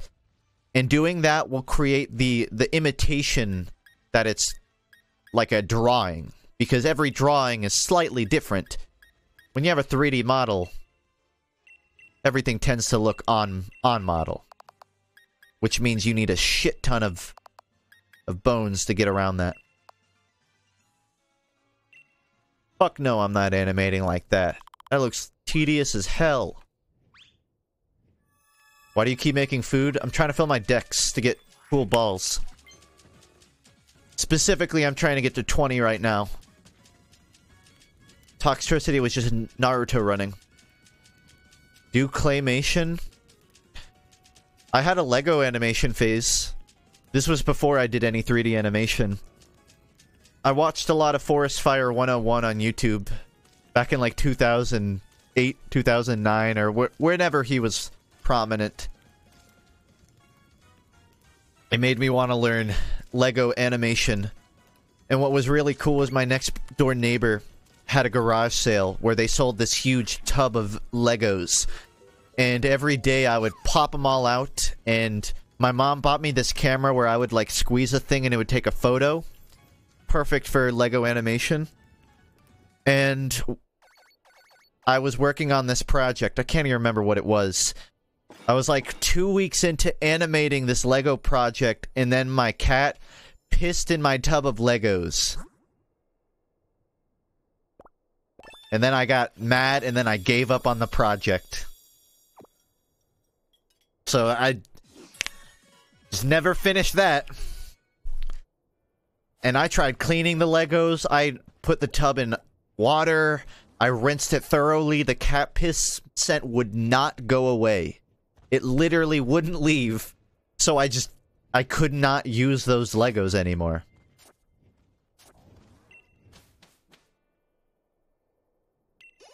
To her defense, the tub of Legos did look a lot like a litter box.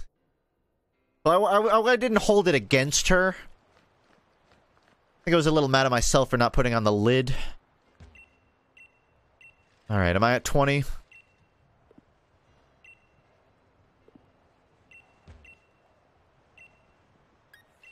Demo man does not suit his name, neither he sets traps. Heavy is... Wait, hold on. Demo means demolition.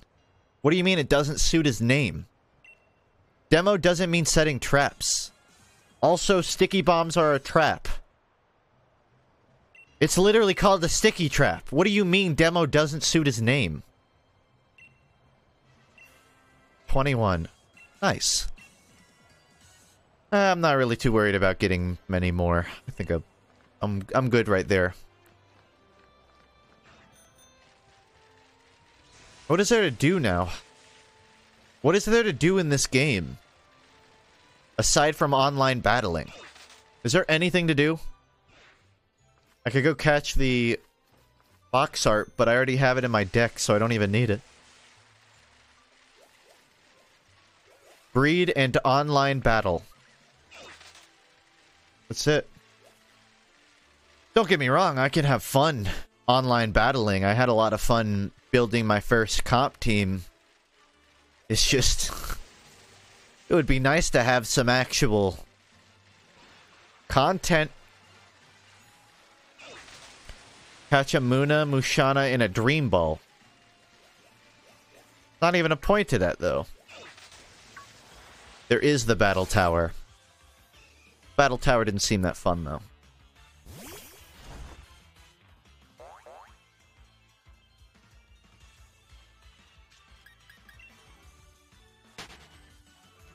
I am genuinely shocked. Genuinely awestruck that there isn't an area of the wild area unlocked after you beat the game. How is it they finished this mechanic and then didn't go, hey, how about an area you unlock after the game ends? How is that? How did that not even cross their minds? It did, Funk. They just didn't care. They just only had 2 months of development time. I know. I'm still mad about it. Is there an end goal in the battle tower? I think you can have a rematch with Leon, so you can technically have a final battle, but I think it's 3's format, so it doesn't even count. I don't know, if there's not anything to do, I almost just like, I might just be done for the night. I mostly just wanted to get that shiny charm so I could get stuff. I don't want to do too much battling right now. I don't want to deal with trying to strategize around the meta. Yeah, I think I may just call it there. Thank you to anyone that traded me and helped me complete my decks. Someone asked earlier, I don't regret getting this game, I like it. I just wish the second half of it was filled out more, but that bears repeating. I think we all know that sentiment these days. So, that's gonna conclude it for tonight. I need to get off now just because I gotta set up for tomorrow. I need to get some bags packed to stay at my parents'. So, I won't be streaming tomorrow. I'm getting my wisdom teeth out. I probably won't be in a state to stream. I can probably get a family member to record me. I'll let you know how it goes. The doc said it would be a 3-day recovery for me. So, potentially you might see me back on Sunday. If not, you know, I'll definitely be around next week. That stream gimmick I've been talking about, the TF2 FUNKe, you can expect that probably like Friday or so. FUNKe next year? Yeah, I'm not looking to host FUNKe right now. Yeah, so I'll just be gone for a few days. I don't know if I'm gonna come back into like daily streaming again when I'm recovered, or if I'm gonna space it out. To be honest, it feels like the more I stream, the quicker people just kind of get bored. Like, I found after 5 days of everyday streaming, I don't know. Feel alone. So, I'll definitely be streaming regularly. You know, per usual. Every Friday is still on the schedule. I don't think I need to tell you, but I don't expect... I don't think I'm gonna have a main channel video out this decade. I'm just gonna peace out until the 2020s. That's something for January, I guess. I want FUNKe to start when the next video drops. I might have a change of heart depending on if like the gimmick streams that I'm doing work out well. We'll see. It may take longer depending on heal rate and operation quality. Yeah. I'm expecting I'll probably be like, I can't stream for 2 days minimum, and then there's like a 3-day buffer. It kind of sucks, because I start getting antsy when I spend a whole day not doing anything. Like, if I don't stream, then I at least need to be working on a script or editing, and I'll probably have to spend a few days doing neither. So if you see me like shitposting on Twitter more often than usual or something, you'll know why. Anyways, I'll see anyone that's around next week. You can join the Discord to know when I'm back and all that. And hopefully Funk VODs will have VODs up soon. In my place. I don't think I'm gonna die during my teeth surgery, but we'll see. Take care. Hopefully I'm just as funny of a streamer with 28 teeth as I am 32. I can't make that promise, but we'll see. I'll probably have the P-Switch Mario level done by the time the next stream starts, so look forward to that. Okay. Peace.